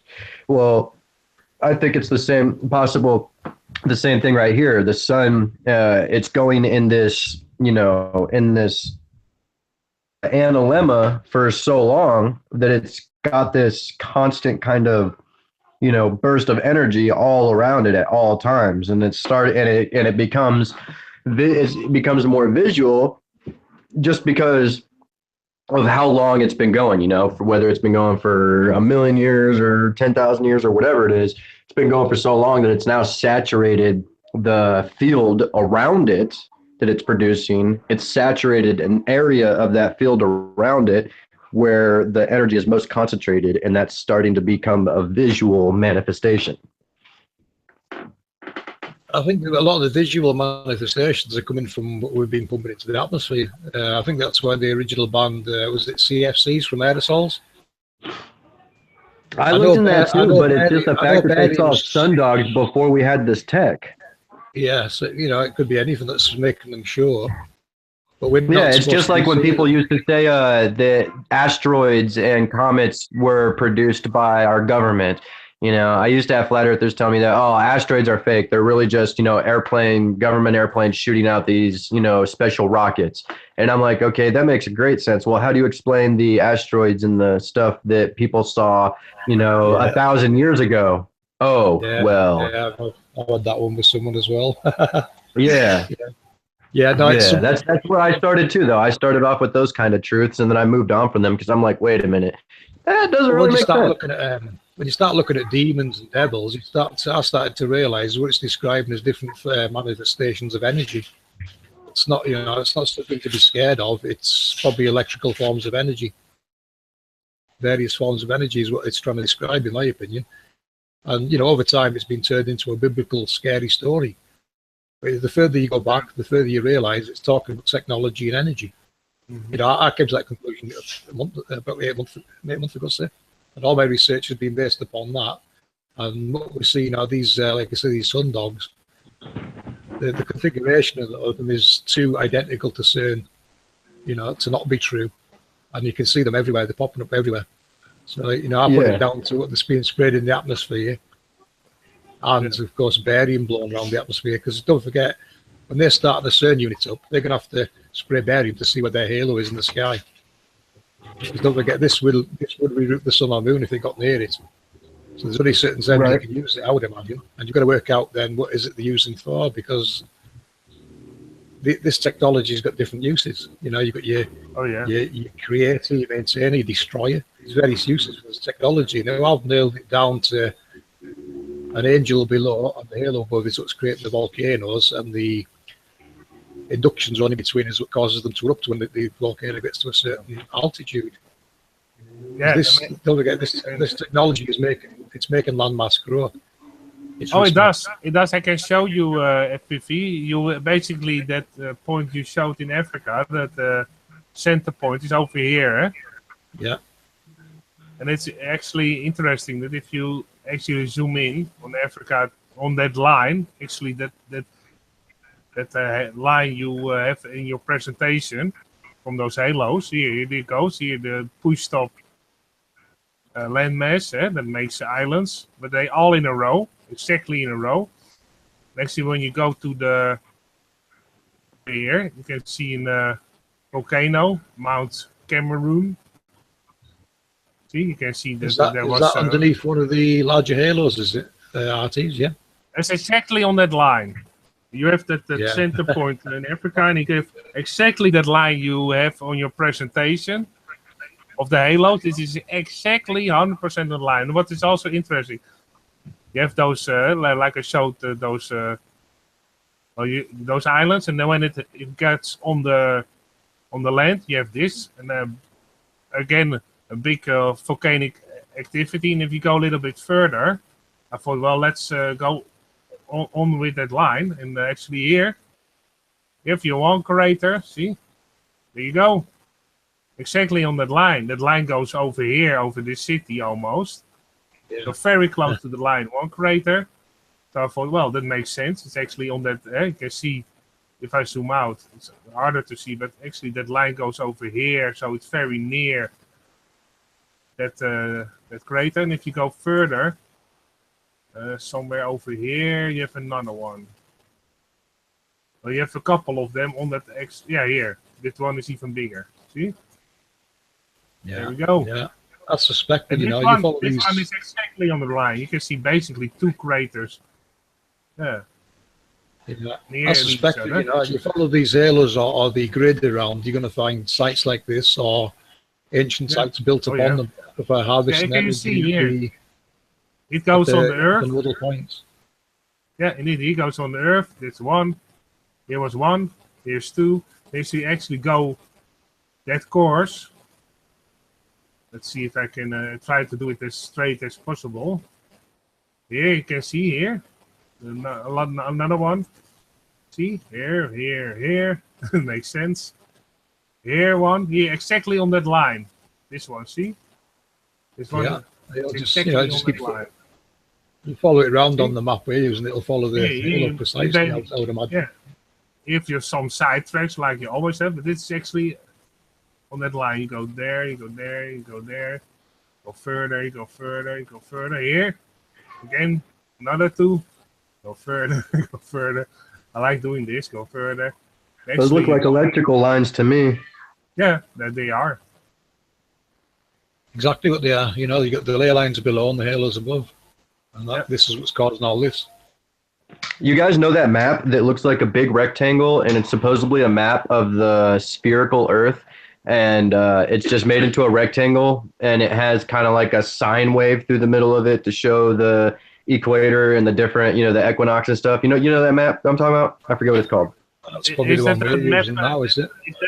Is that the map from the map from the 50s from Buckminster Fuller? No, it's the one that shows you the entire Earth. That's supposedly the globe Earth, but it's just a rectangle, and it's all the continents in a line. You know what I'm talking about? Yeah, I don't know for sure, but it looks like something that I noticed. It's not that one either. You see that there? It's not that one we're one. using, and it's. I think it's a Mercator map or something like that. A Mercator or something like that, because it's just a rectangle. Anyways, if you look at it and you look up a map, that style map only showing the Earth's deserts, they actually make a circle. If you were to take that rectangular map of the supposed heliocentric Earth, and you were to take it and curl it into a circle, those deserts make a perfect circle. A perfect circle. Not a full, like, filled in circle, but like a donut circle around the center of the Earth, of the flat Earth. Apps kind of based off on what you're looking at here. This one, it was ripped from Google Earth, and it had the algorithm by series. It was created into a ball. So what you're seeing here is it unraveled from the ball. is not showing its full scale there. It's quite vast, Antarctica. That's just, but we have got the full image of Antarctica. And what you're looking at there is the ley lines and the halos overlaid on this as a grid. Everything's, it's fitting perfectly on this grid. And I think she was in the chat before. Earthquake data also follows this around correctly. Sorry about grid. So we're using the earthquake data now to notice the switching going on.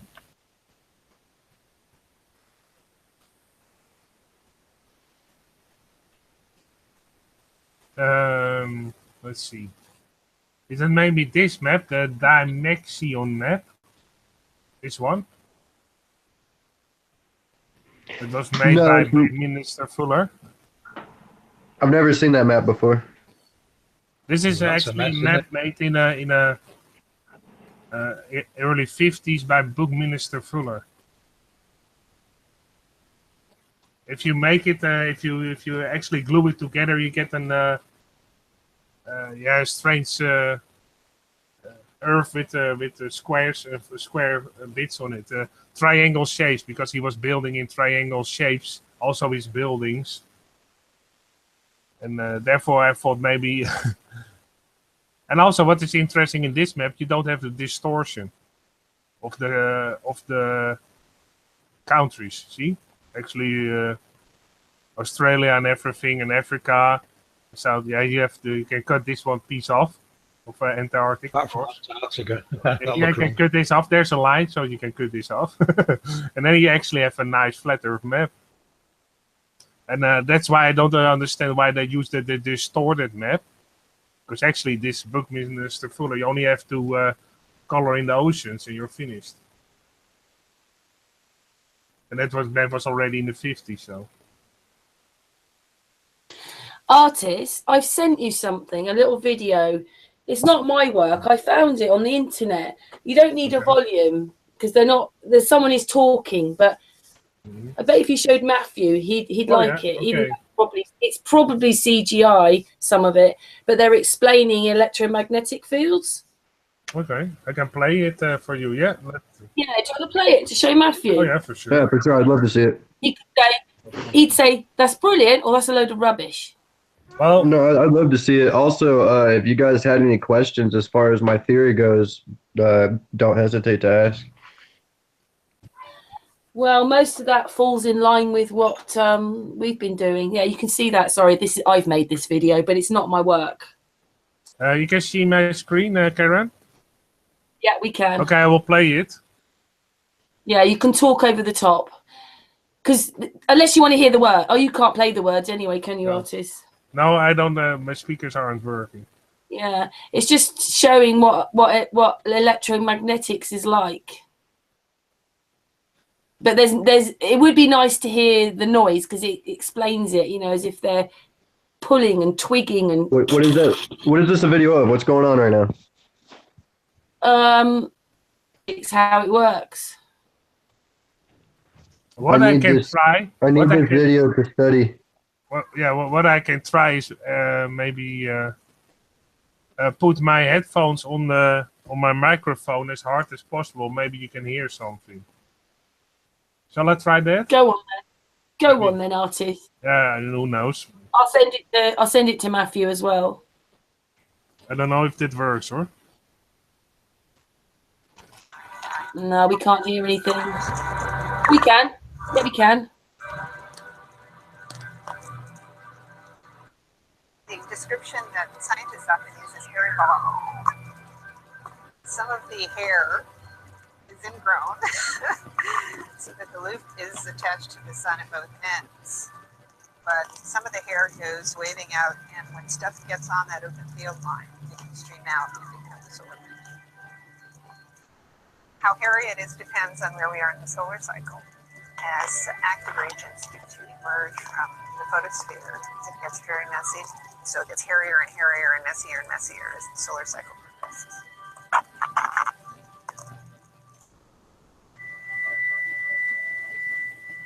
And there's no active region. Magnetic field can be generated just by the turbulent motion itself. When you see is that all the magnetic field tends to be crushed and centralized in these intergranular lanes between the bubbles. So if you're looking at the surface, you see these little dancing dots, and they'll appear, they'll emerge, and then they'll move around, and they'll hit each other, and they'll cancel. Or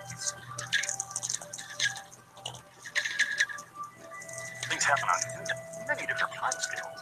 Photons take hundreds of thousands of years to random walk their way from the core all the way up to where we see the photosphere, yet millions of a second reconnection or something completely changes the topology that's going on.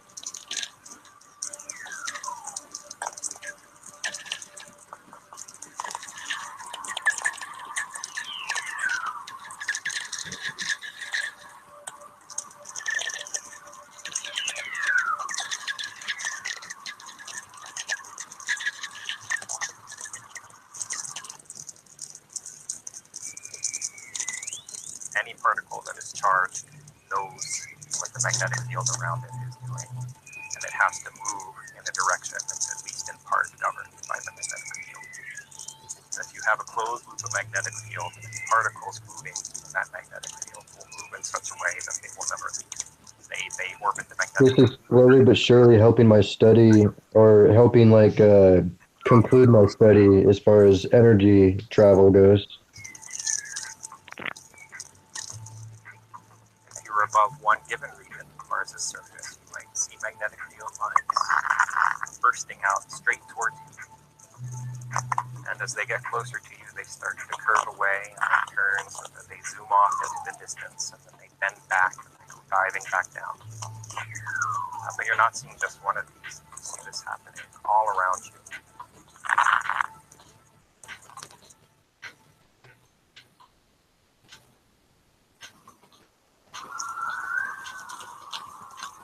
Essentially, this is like a bar magnet. The magnetic field lines go from the positive pole to the negative pole, almost like circular. In the Arctic, where the magnetic field lines go a long, long way out, away from the Earth, if you go far enough away, they get so weak that the field that is being brought here by the solar wind from the sun actually interacts and almost neutralizes the Earth field.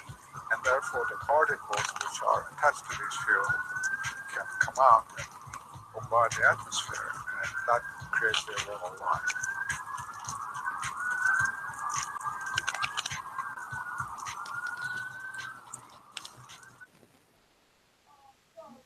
Okay, that was it. Yeah, I've sent it to you, Matthew. Could you hear anything or not? We did. It was a little bit low, but it was better than nothing. My Okay. computer's just too slow, but I've sent that to Matthew now. He can look at that as many times as he likes. I'm sure it was a bit CGI, but they're just trying to explain what magnetic fields are like. Yeah, I just put my headphones over the microphone, so I thought then you could actually hear something. Thank you, Artis. Yeah. That's the best thing I can do because I don't have speakers. So we're walking in through those energies all day long. All day long, we're walking through these fields and electromagnetics everywhere. Well, you can actually hear them if you sometimes when I meditate in the forest, you know what I do? I ground myself in the forest and I meditate. Then my senses get stronger. And sometimes when I'm walking home or bicycling home and walking, sometimes also walk certain parts, you can hear the electric, feel the electric frequency sometimes. And I get certain parts of electric lines that actually, when I walk in my neighborhood, also I can feel them and hear them. You hear an static sound, just like a thousand bees are humming, like zzz, and you go past it and you don't hear it anymore. You walk back and you hear zzz. So actually, I meditate, yeah. Did you like that, Matthew? I actually did thoroughly. It was I was looking over my notes as far as energy movement and energy flow, and how it looked like it pretty much matched what my drawings were and what my study was going into. Even though I know it was CGI, but it seemed like a pretty good visual representation of what was actually going on, because you were able to see like the water boiling. You saw the water, but then you were able to see the particulates. Give a visual of the particulates bouncing off of it and see how that actually works. It got my mind thinking about a couple of different things actually. Mm. Especially as far as the flow goes, because now I can see that there's the electric flow, there's the magnetic lure, and then there's the electromagnetic flow, which is the basically when energy enters the point of inertia, when it it enters, and then when it exits the point of inertia, that's uh, so it enters as electricity with just or it enters as energy with just you know energy current, dielectric energy, and then it exits as electromagnetic energy. And when electromagnetic current passes through matter, it turns into, or yeah, whenever it passes through matter and exit, it turns into an electric current. So it made me think about that, because it seemed like one of the forces, which to me would be the electromagnetic force, would be the one to seem like it was repelling away from everything. The blue lines where it seemed like it would go towards something and then it would repel away, but then the red lines seemed like they would Do you know why navigate towards you. why I videoed, or I took that bit of video, was that in the work we were following, the person had found the 4 pillars, and then something would have to go over us like that, this magnetic shield thing, whatever it is, firmament, whatever. And I thought maybe, even though that's electromagnetics, it was like that a bit between the poles. That's originally why I did that. Because it was sort of fitting in with this bit of work. But as far as the poles go, every day. As far as the poles go, the poles are created because of a single or a double torus. So like uh, a single torus flow will create a north and a south pole. It's just got the single two with a low output of energy, a negative, and a high put out of energy, a positive. And then when you take those and you put them together, now you've got an equal flow of energy between the two due to the fact of the equal inflow. Actually, here I'll bring that up to help explain that a little bit better for you guys, so you can see what I'm talking about. Can you see the drawings and stuff? Yeah, we can. Well, I'll just put it on you. Hang on. Yeah, passed it up. Okay, right here. So this right here, the energy. A little bit further from the camera. Matthew, a little bit further, yeah. That's it. That's it. Okay, so the top of it right here, the energy flow comes in through the force of the point of inertia, and then this is like a regular magnet, a regular solenoid of a magnet. The point of inertia isn't in the middle; it's right here, because as it exits out the center middle, right? So it exits out the center middle, and same thing this way. If you turn it around, it goes in from the outer point and then exits in the center middle. Now, if you put them together, you're going to have an equal. Same, it comes in from the outer, There's the plane of inertia now, and then it exits the outer, A little bit higher you're drawing now, just a tad, yeah. That's better. Yeah, so from right here, you've got just the bottom, and it comes out from the center, and then the top comes out from the outer to the center, and then you put them together, and now it comes from the outer in, and then leaves from the outer out, because the plane of inertia is now the center. If that makes sense. That's why there's 2 toroidal flow. That's why there's the dual that comes in, because you've got the one with the high point of energy, the positive, and then the low output, the negative. And then you put the high and the negative and the high and the negative together, and now you've got a constant flow, which creates that toroidal flow now. It's a little bit higher again. Sorry to say it, but Yeah. Well, I'm just that's just pretty much all Sorry, of it. just But like the pictures on the bottom, just go over the edge of it if you hold it low. That's perfect. Yeah, that's better. sorry, I like it's not showing up on my phone for some reason. But yeah, so that's pretty much the reason why I think the reason why I think there's the dual and then there's the plane of the inertia right there. If that's just a better way to kind of give it a visualization for you guys, what I'm talking about. Yeah, that's Yeah, always good. that video that you just don't come across many like that. Maybe there are hundreds of them, but I haven't seen many like that. So they just interest me as an explanation. I'm not as good as you. I need something to explain it. Whereas you Okay, explain it. well, if you want me to kind of explain the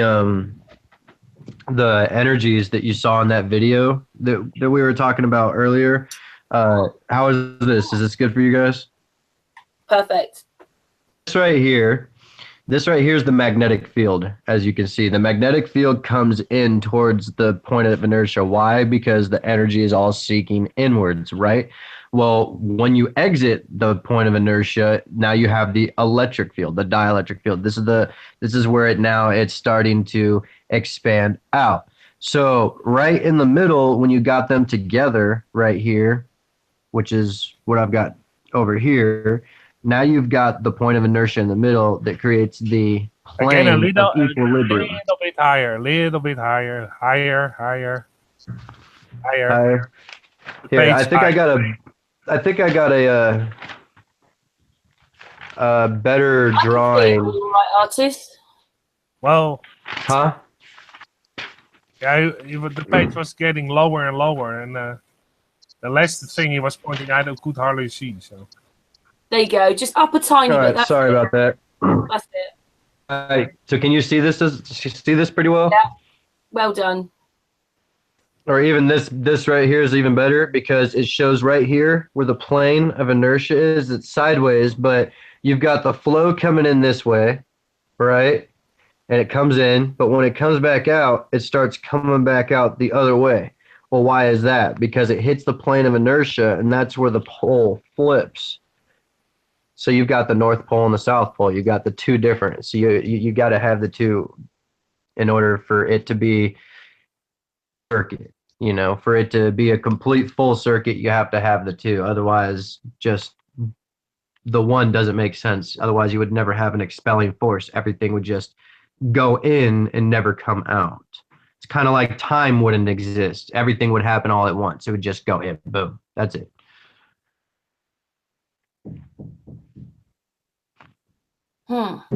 So how come there's peace down here now? How come there's not sort of some whirlwind going on all the time then? Because we know gravity doesn't exist.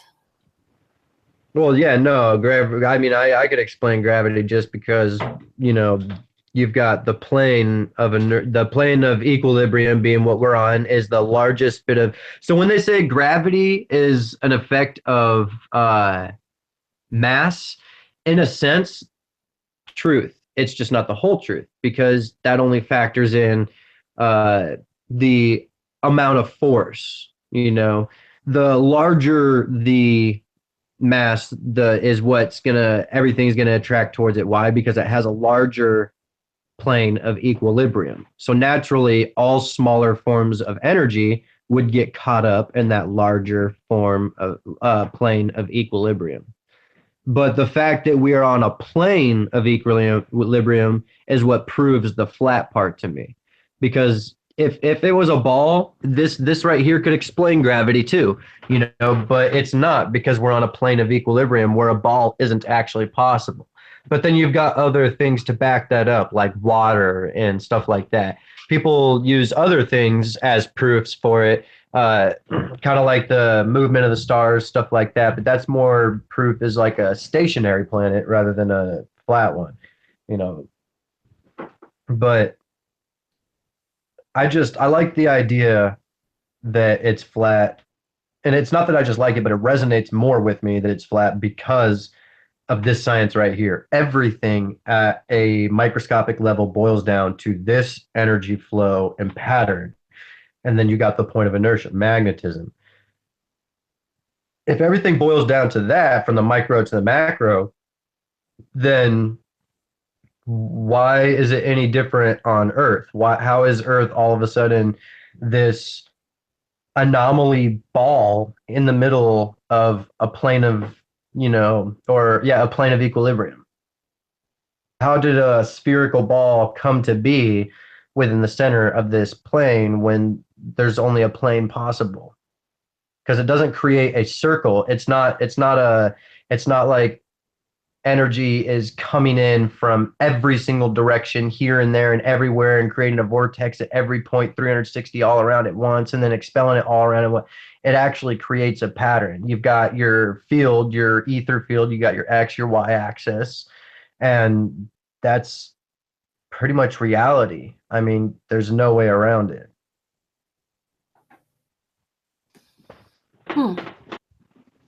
Well, you've nicely explained that for people to understand, because sometimes, you need to have a little book with you, don't you, with all your drawings in it.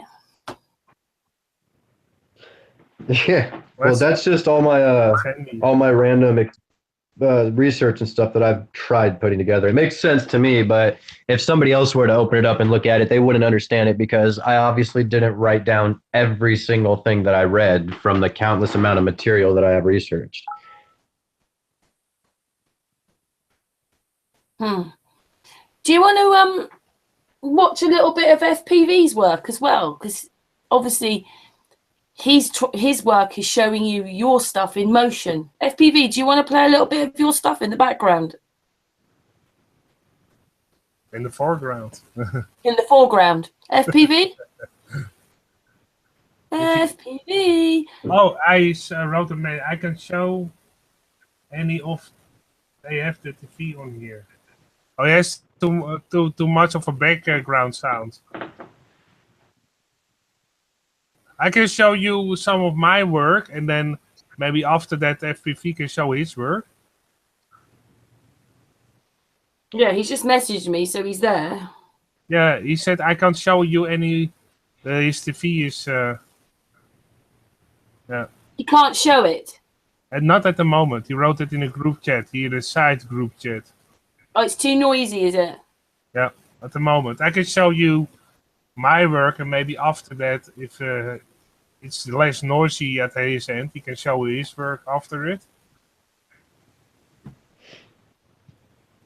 I love the fact that we're all on the same page here, scientific-wise. Like, I think that all of us put together, if we tried, we can tackle the ancient symbolism and match it to the knowledge, that it's actually trying to talk to us about. Mm-hmm. Since we have this knowledge and this understanding, we can look at these symbols in a whole new light and aspect and use our understanding to debate it and figure out these symbols. That's what I've been trying to tell you, Matt. We've already been doing that. Yeah. Heck, maybe if we've got a few people in here that are engineers, we could try to recreate some of that technology from the past and, put YouTube videos up showing people like, hey, this is how they did this and that. Like, have you guys heard about the rock molding process of ancient technology? It's amazing. I looked into it, and it's indeed fascinating, because if you actually look at Pumapunku, you probably heard of that place in Bolivia. Oh, yeah. And Brian Forrester, you probably also know him. Brian Forrester. Might better be better with a face on that one. The name's not popping up. Well, he goes to all those ancient locations and actually takes measurement tools with him and a compass, and he slides them over those stones at Pumapunku. And you can actually see the compass needle turn and exactly 45 degrees, 90 degrees, 180 degrees on just a small sliding on the surface of those stones. Yeah. So the stones in Pumapunku, those H blocks, have specific magnetic properties, very accurate. Well, that would make sense, because when you create a polarized field, it takes all of the magnetic and electric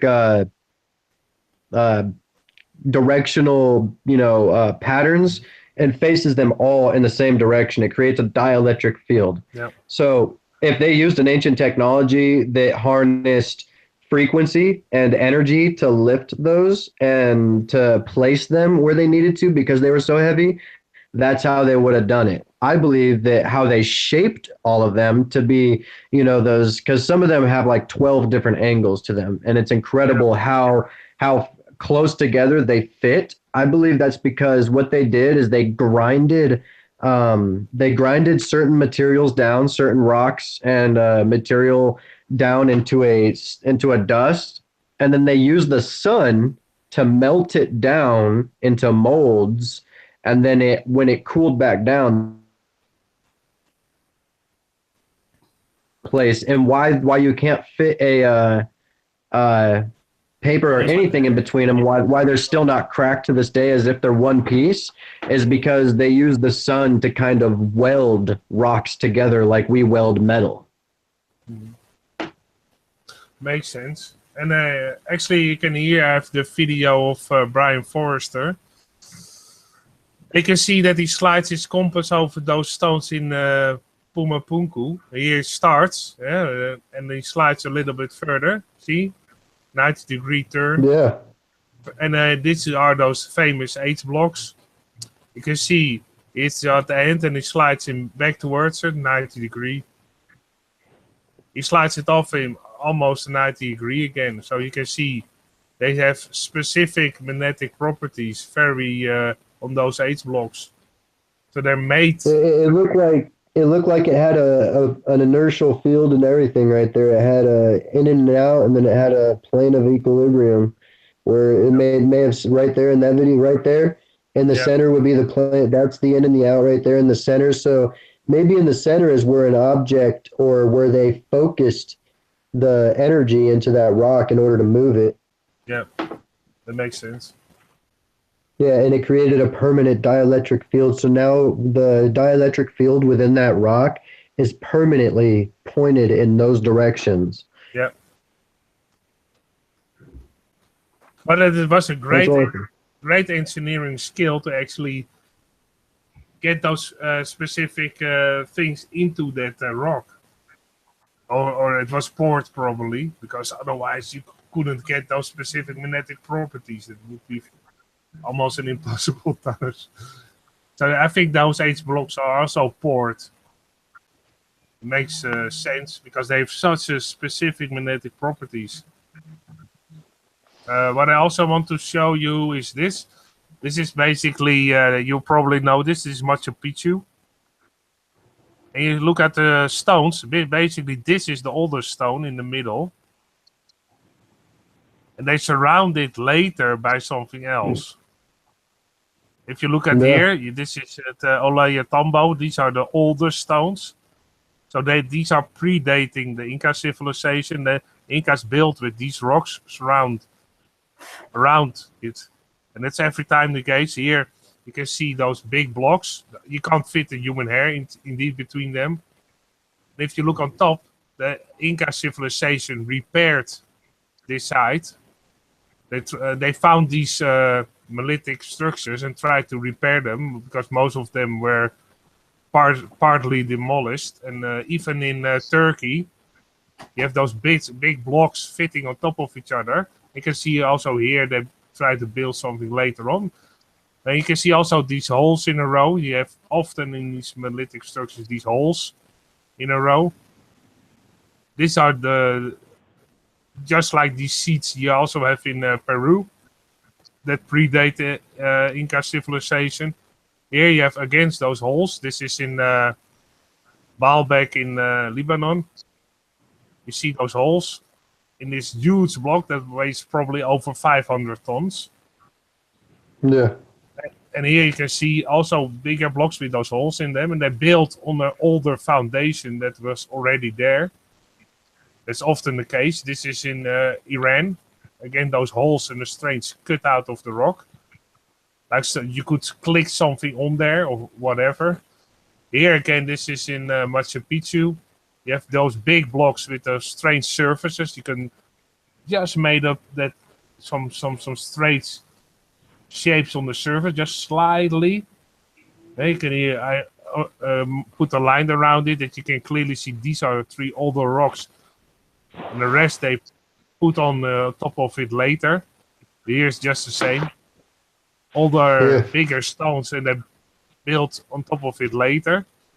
And this is actually the Osiris temple. You can see that's built in the same kind of fashion, because on this wall, those stones also have those same knobs. And they fit also together just very tightly, just in Peru and Bolivia. You can see also there's some strange angling on there. If you zoom in, look, it's not straight. You have some straight corners. And it goes around the corner over here. This is just one block. So that doesn't end. No, to make the structure more strong, they built around the corner. And they do that, this is another temple. This is the family temple of Cafre, also called the Temple of the Sphinx. You can see those big stones. They all almost 100% level. And again, in that structure, you have those corners that are bent around the corner. Here again, you have stones going around the corner. So this is some great engineering skill to make stones like that. And if you go to if you go to Sacsayhuaman in Peru, you have the same type of building. Yeah, they're built in the same type of fashion with stones around the corner, big stones. Just like in here, you can see it almost looks like the same building. Only one is in Egypt and one is in Peru. And you can see those big doorways. Most of the time they're big enough to fit almost a 7-foot person. And again, those knobs on the stones. Yeah, and then you go, if you also look over here, blow it up a little bit, you have those stones that have a strange shape, like this here. See, this corner is strange, yeah, this goes on a corner, 1, 2, 3 corners. And if you look here at this wall this is in Greece, you have also this cornering in this stone. If you look here, the same strange corners. This is in Greece, so the same type of building skill. That's what I want to point out, that here you can see they built later on with smaller stones, but the biggest stones are the oldest.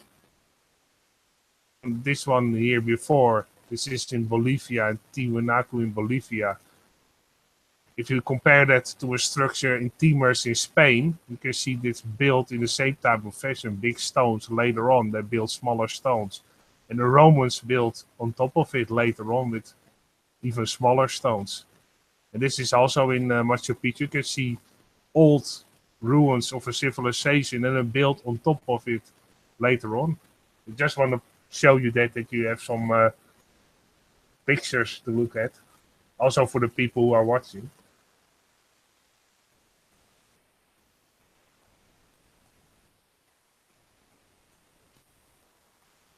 This has got me even more curious than I was before about these stones and stuff. Because it can't just be by molding. I mean, there's obvious, like, shaping tools and stuff. I've always had an idea that they use some kind of metal cable or metal, string of some kind and sound, vibration, use the vibration within the cable to create perfect line cuts. But I don't know about some of this stuff. It's insane. Also here in you have on the left, you have the Sayhut site in Peru. And it's cracked in the middle. And it's almost the same stone you can find in the Altar de Sacrificio in Spain.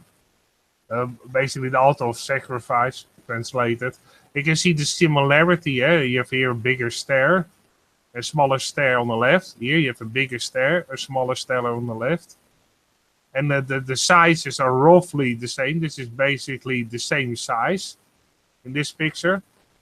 You can here I point out the similarity. And if you go even further, this is in one on the left is on the Sphinx in Athens.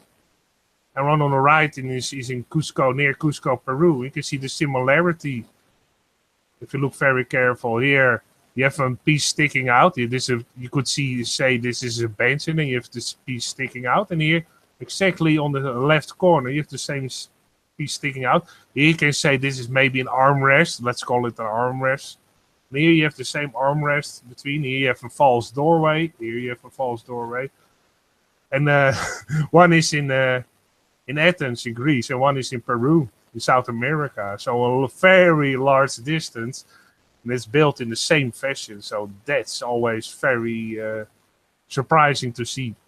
This is just upside down. That you can see that there was a big cataclysm that threw everything around. Here's another false doorway. You can see those lines are diagonal. So the structure was probably, once you can see these blocks in it, was put on an angle. You can also see it was pushed aside. If you look here, those mountains are flattened, like something went through that area and pushed all the mountains and squashed them flat. Here you can see that here in this picture very clear. It's a strange mountain range. I never seen that in my life. So you get these near those strike zones. You get these type of mountains often. But this is not an example of a strike zone. This is in the middle of the strike zone. Where is that? This is actually in on the border from Peru to Bolivia. And you have the Lake Titicaca. And if you have Lake Titicaca, it's just on the southwest. I can looks like a staircase right there, but it's overrun by foliage, but a giant staircase. If you have a second, I can show you the area actually on the Google Earth, maps. Just a second. Peru. I'm going to show you where that strike zone actually is in that location. Just a second. I mean, is it just me, or right there between that area, does that not look like a carved out staircase for like a humongous, giant being? Yeah. Yeah. That looks like it. Yeah. Indeed. Great catch. Yeah. And also on the other side of this over here, if you would walk to the left and then walk upwards, then you have that false doorway, this one. See? And that's also very big for actually a human. And it is here also these strange, you can see this block is old and they built around it. So this was already there. And again, some type of sitting device or staircase, whatever. This is also Puma Punku, I don't know what it is. Strange things that are way older. This is in the XC Kremlin in the Ukraine. You can also see stairs slightly. And if you look inside there, you see the same type of shapes as in Peru. False doorways and things that look like bath, maybe. And let's see the similarity. This is again we're in Ollantaytambo in Peru. And they built around it. This was already there. And they built the smaller stones around it to make it maybe some type of worshipping place, or they always build around these places. Here's another one that trains knobs all around, and you don't know what this is. And this is another one. This is in Turkey. You can see something is blasted away, and it survived. You see slightly some staircases still, but the rest of the structure is gone. This is also in that same area in Turkey. You can see big press mark. So it almost looks like one time these rocks became liquid and something pressed in it at some point. So this is interesting. Again, this is also still in Turkey, in those staircases with nothing on there. Maybe there was a statue one day. These are just some things I found. I have lots more, but I won't be as long, not too long of an explanation. You will get the picture, I think, already.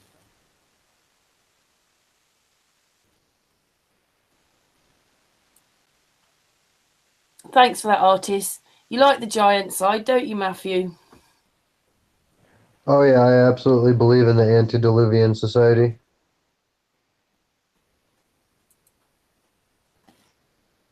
It used to be smaller though as well, didn't we? I mean, I've been to Marlborough and there's some doors there, and all this row of houses. The doors are only about 5 foot high. Well, I believe that there was different types of people. I mean, you've got. It says there were giants, back in the day, which hinted at the fact that there weren't just giants. There were also other So there's, you know, the giants, Nephilim, antediluvian, then you had, you know, societies and whatnot. I'm just curious as to what they would be.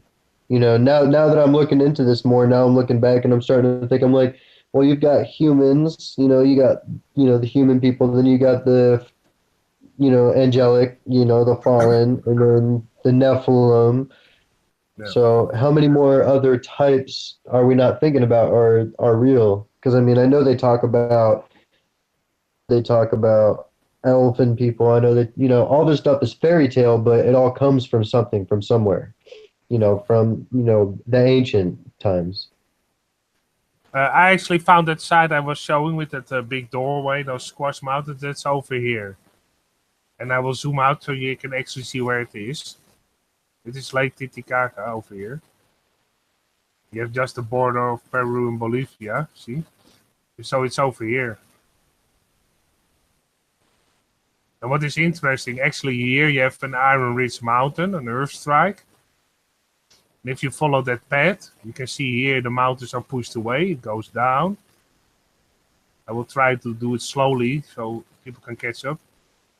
It goes down here. Still, the strike is going. See, the mountains are pushed aside. It goes down. It goes further down. I will do it as slow as possible so everybody can, it has time to sharpen. Here you can see it's still going down. Here it ends.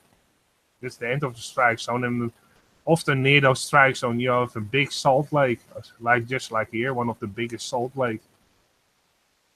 It's almost 10, 20, 30, 50, 60 kilometers across. So this is 60 kilometers. So that's about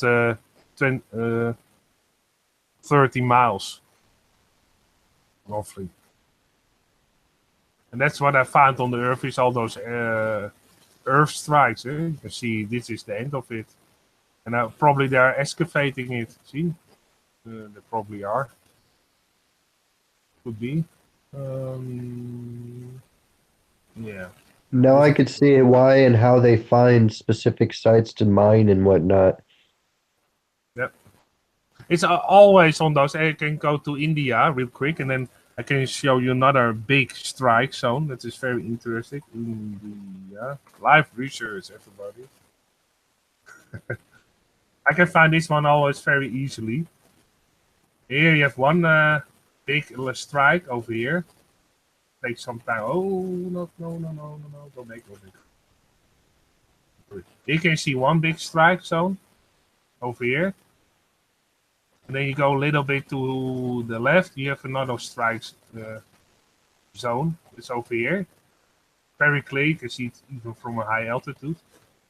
See, this is a very big strike zone. But this is 2 kilometers, 4, 6, 8, 10, 12, 15, 16. And let's say about 10, 15 miles across to from this point to the end. So that's very far. And if you actually zoom in on this place, you can see that they are mining it. Well, it is very clear that they are mining it. It even says mine 28. So often those strike zones contain metals or they contain minerals. But it proves it. And then what is interesting surrounding this area, you have a lot of ancient sites. Yeah, a lot of ancient sites all over the place. So that's also interesting that near those zones, this is basically the beginning of the strike zone. You have all kinds of temples in this area. Here, this is just one temple in that area, and there are many, many, many more. Here another temple, here another temple. So the buildings knew exactly what they were doing in those times. They were building close near those electrical discharge areas because they were magnetic.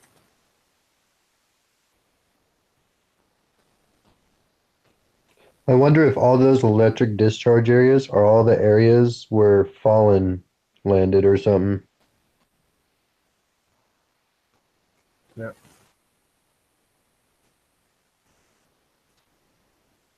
Yeah, I base everything that I do immediately right off of like, biblical and flat Earth. Yeah. So just hinting at why I immediately come up with these questions. Sorry, what was did you ask a question? Because my headphones were just shut down for a moment. Sorry, Matthew, can you repeat that? Artist didn't hear you. Oh, I was saying maybe each one of the strike zones is a place where one of the Fallen landed. Oh yeah, yeah, maybe could be. Yeah. We don't know if this is how we were this all happened when we were being made. I mean, Chris Monk reckoned moments. What was that? This kinetic energy, a bit like being, it'd have been a bit like, some of the stuff has been picked up and dropped down, even though some of it's all broken, but it didn't get completely destroyed. Things have been picked up and dumped as if it was in a hurricane or something. But these electrical arkings would have been so immense. Everything would have happened in seconds. Well, you can see, the electrical discharge in Peru and Bolivia, that whole line, it actually goes through a lot of ancient sites in Peru and Bolivia. And they all destroyed. They're all scattered all over the place, things thrown around. And you have other sites that you can clearly see that things were thrown around, sometimes a couple of miles. So it was a strong, and they also on those electrical discharge sites, you have those spherical balls. So sometimes you can see that spherical balls are still in the process of forming. And sometimes they are formed completely and are completely spherical, but sometimes they are still attached to the surface, or you can see 3 balls still attached to each other. So they're in the process of going further, and they were just stopped in an instant in the process. So it looks often that the process of that electrical discharge was just a couple of seconds.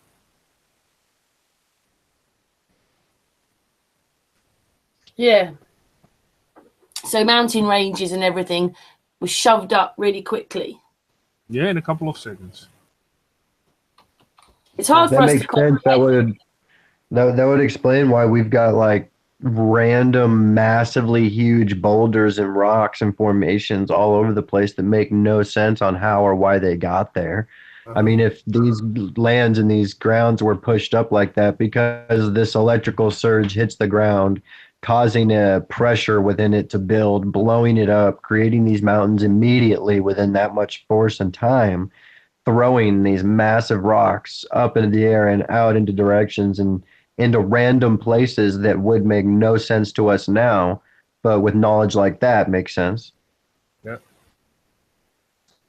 Yeah, you even have in the deserts in, I believe in Turkey, you have big blocks of temples that are just fallen all over the place, scattered around. Yeah. It's just hard for us to sort of imagine, but is this how we were made? Or, I mean, like, I think Chris reckoned that these electrical arkings were still happening, but they aren't so big anymore. And he noticed that in some of the older cultures, like in the sky would have been these rings, and they'd have been there for a long time, but they were just getting worse and worse and worse, and they caused these electrical arkings. And he noticed that their headwear looked like the sky with these rings on them. And then one day, ba-bang, it just happened. Well, something caused it to malfunction in some way. It was a grid that was probably stable, and something happened, and the grid basically malfunctioned and destroyed a lot of really ancient places. Now, I'm not talking about the Egyptian civilization, not the Inca civilization. Probably the civilizations you can clearly see that were built before that time. Probably, I don't know, I have to give an estimate. I would say maybe 2,000 years, or probably even more. because the Egyptians also found certain sites that were already there that also look more ancient and don't have hieroglyphs on them. And in Peru and Bolivia, it's just the same. You can clearly see their civilizations. They were way far before the Inca civilization was there. And the Inca civilization repaired those sites or built their own civilizations around those sites that are far older.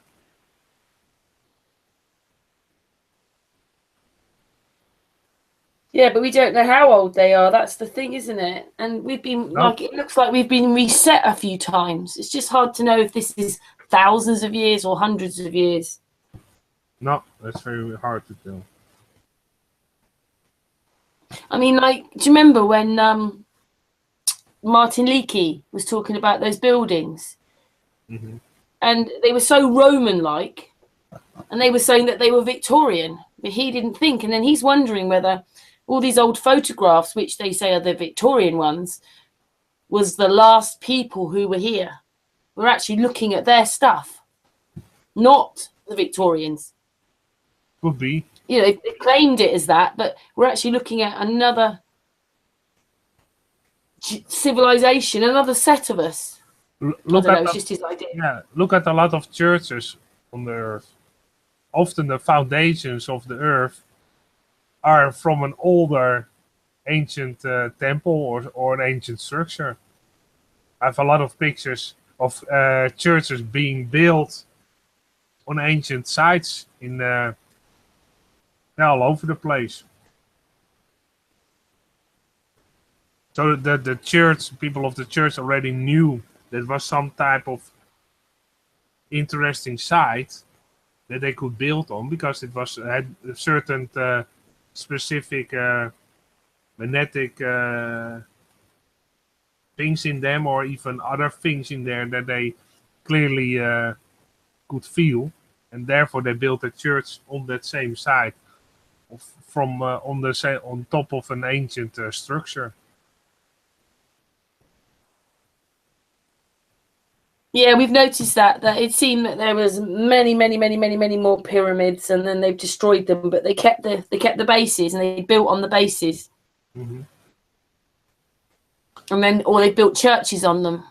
Oh, they built a lot of churches on those sites. A lot of them. Yeah, very. So it's a bit of a shame, really. It's a shame. Yeah, sometimes they destroyed it so much that you can hardly see the ruins anymore, because they basically scraped everything off it, and only the foundations they left there, and they built on top of the foundations. And I just thought of something. You know these great big electrical arkings you found? Mm-hmm. Well, we're talking about it going across the land and atomizing anything in its way. What about all the water?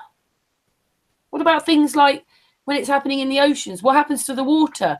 Is this where we had the flood? Yeah, probably. Because some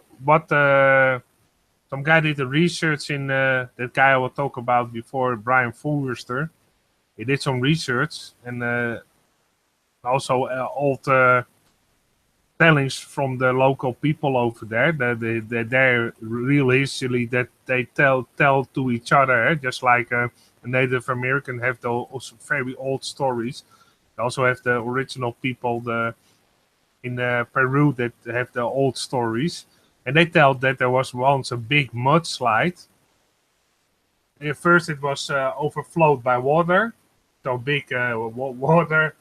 Everything was almost destroyed. First by a strike. Some energy struck the place. Then there was a lot of water. And with the water became a common big mudslide. And it makes sense because most of the things in Peru and Bolivia are under a thick layer of mud. So it makes sense.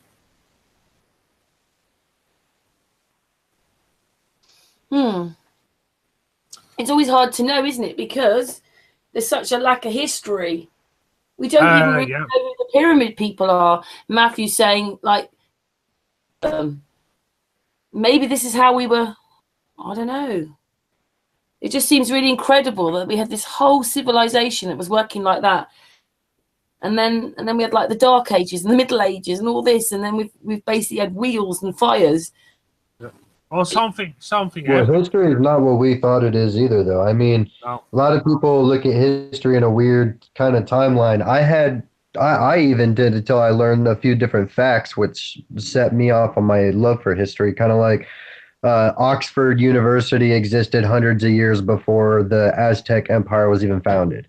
That blew my mind. I'm like, you mean Oxford University, a college that was doing science and math and all stuff like that existed hundreds of years before people in America were chucking spears.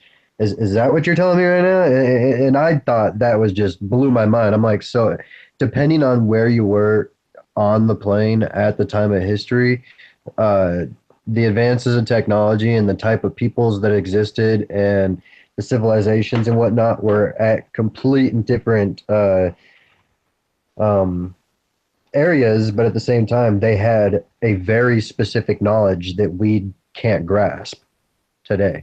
We think we're smart today because we could do some cool things, which we can, but compared to the guys back in the past, we got nothing. Oh no, because we can't duplicate those old structures. We still to this day, we can't duplicate those old sites with those gigantic stones that sometimes weigh over 500 tons. You simply can't do that, and not make them fit that tight. And also the engineering. If you actually, I saw a video that actually the foundations of the pyramid, I think, was only 0.01 off from actually being 100% level, and that is a great engineering task to make it that level and it's such a big surface. It's almost impossible to do. Not just the architecture, but I mean, look at the technology. I mean, we're still having a trouble translating languages and translating pictures on walls and stuff. Whereas the people back in the past, they tried to simplify their knowledge in such a way that they turned it into pictures that they thought we would understand. They that's what I'm thinking that they did. At least they were thinking, maybe people in the future are gonna see this and we're gonna be long gone. So let's try to explain this in a way that they would understand. Maybe they don't know our writing. Maybe it'll be different. So let's use pictures, vision things that everybody can connect with. And we're using it in such a literal way. Like we see a picture of a snake. So we're like, this means serpent. Well, no, it doesn't. That's an electrical current. You see, an electrical current creates a sine wave, and the snake's body, when it moves, creates that kind of pattern. You got to look at the pattern, the shape, the geometric behind the symbols and whatnot. And you see the truth.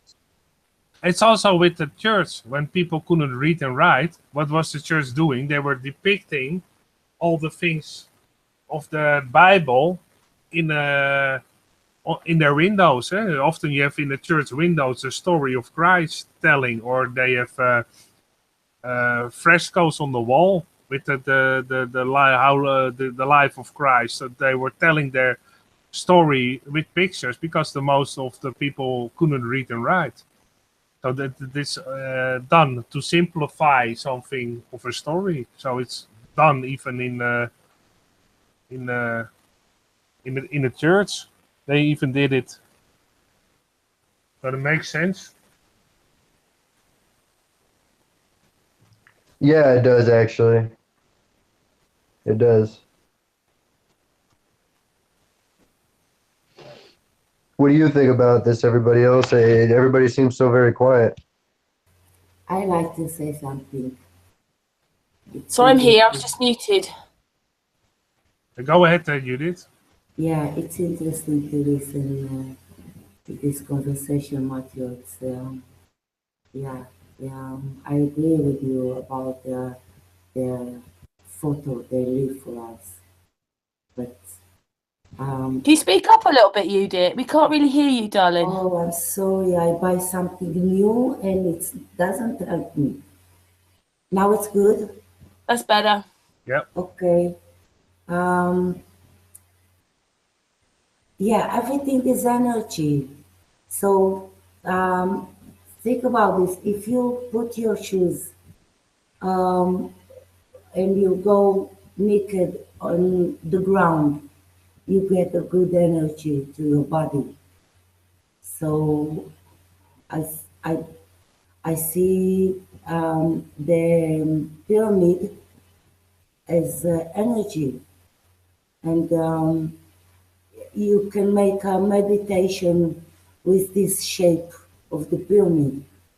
You get a good energy. So yeah, it's about the energy. This is how I see it. Yeah, we've had quite a few hangouts about this as well, Matthew. You know, like we've been live on YouTube for 6 months, and nearly everything that we've ever done seems to go back to electromagnetics. And FPV's had to go there. He's got some very interesting work that I think you should see. I actually sent it to you. Yeah, but so, you know, we've heard a few people's work here, so we can listen. Because, you know, we need you youngsters coming in to change this now, to help with the future. There's a reason why the times are changing. It's because people are gaining a new understanding. There's people out there that are no longer just taking the word of the so-called scientists and whatnot. They're like, just listen to us. You know, people are like, well, wait a minute. Ever since mathematics started taking over, we have made zero progression in any scientific field. We need to go back to what the people that did make actual progression, who did they study and why? Those people are making those studies and they're presenting them, you know, material today, and people like me are picking up on it and making connections, and like you guys are making connections. I just find it really sad that, you know, that in a sense that even like this time last century, we're like almost in a sense 100 years behind, because in that time we've gone to petrol and all that kind of stuff, whereas 100 years ago we had electric cars, we had free energy cars, and Tesla, he'd probably died, hadn't he, by now, but you know, he had not long, you know, there was just this technology for all this stuff. And then of course we seem to be bombed out in 2 world wars and our infrastructure's, you know, knackered. And then of course, oh, it's probably, where did the car companies start? Oh, petrol ones, didn't they start? A lot of them start here. Yeah. And it's just such a shame that, you imagine if they'd kept going with these electric cars, where we would be now. We wouldn't have to worry about a lot of things because we wouldn't have all the petrol fumes and all this going on. For a start, it'd be cheaper, more economic, the whole thing. It'd be so much better for us. But the elites wouldn't have as much power as they do, you know?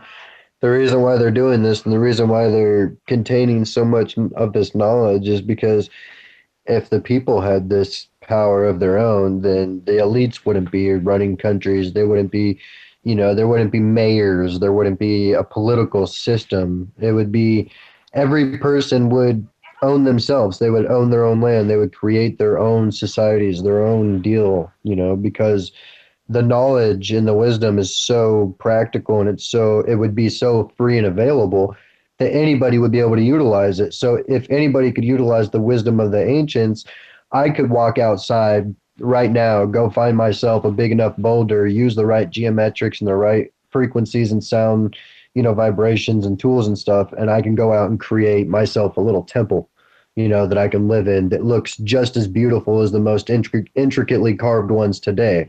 Just because I had, you know, a really good understanding of the ancient ways. And the reason why I think the elites and certain people of, you know, money, they grow up and make it and do so well is because they go to schools, privatized schools, or some of these hermetic ancient mystery schools, and they're taught the actual ancient knowledge, or at least what's known of it and what's not destroyed. They're taught everything that's known about it, and that's why these guys are able to think a certain way, completely different than the normal average public, and they're doing so much better, and they come up with these crazy innovative ideas that nobody's ever thought of. Yeah, and to us they give Nietzsche.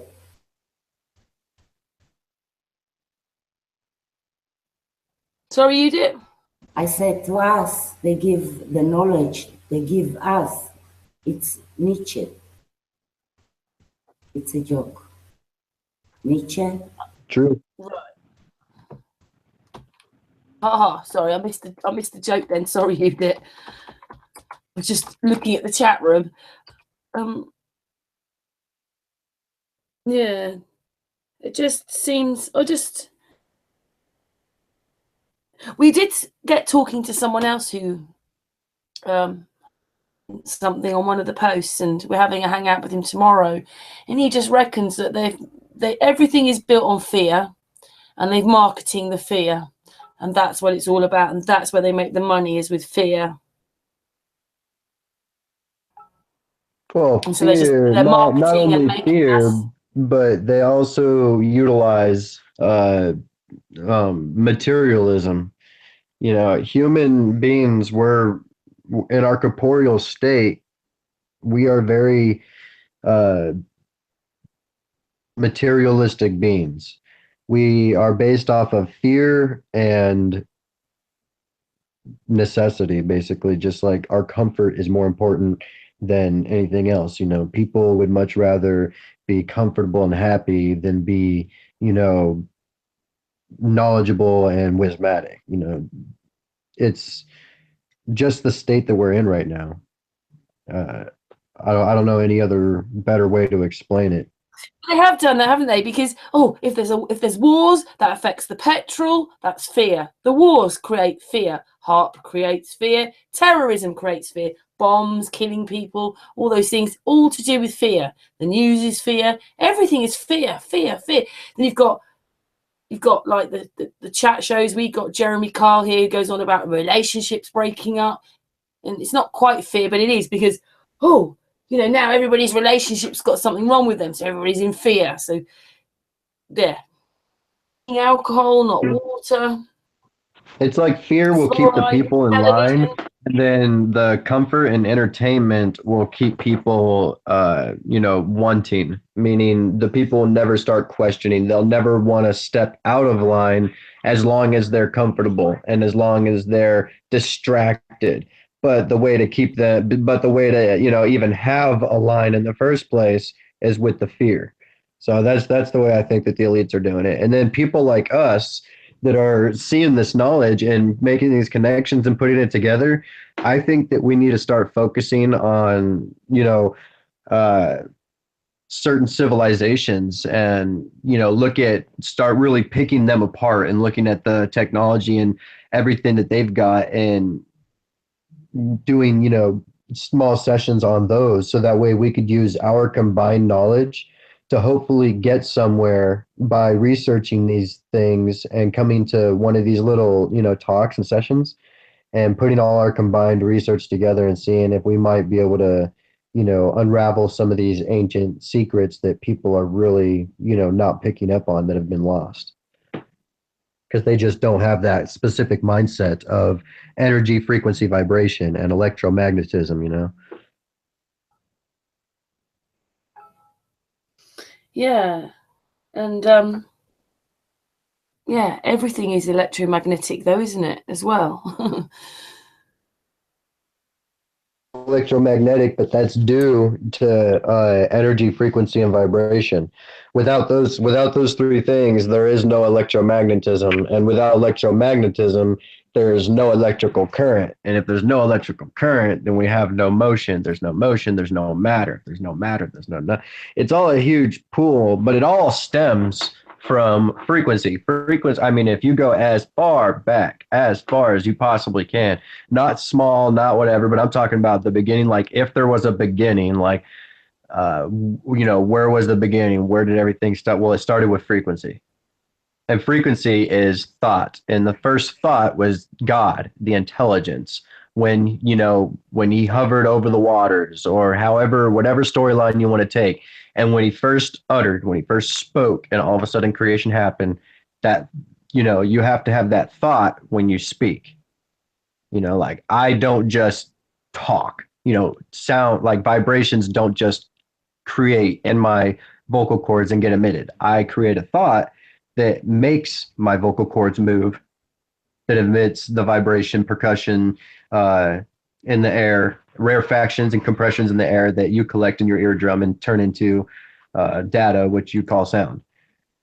You know, it takes that first thought. So as far back as you want to go, it's everything. It starts with that. So frequency, and all of a sudden that just immediately triggered energy and vibration, which immediately triggered time, because in order to go from thought to action or reaction, you need time, which is that moment of change. That way everything doesn't happen all at once.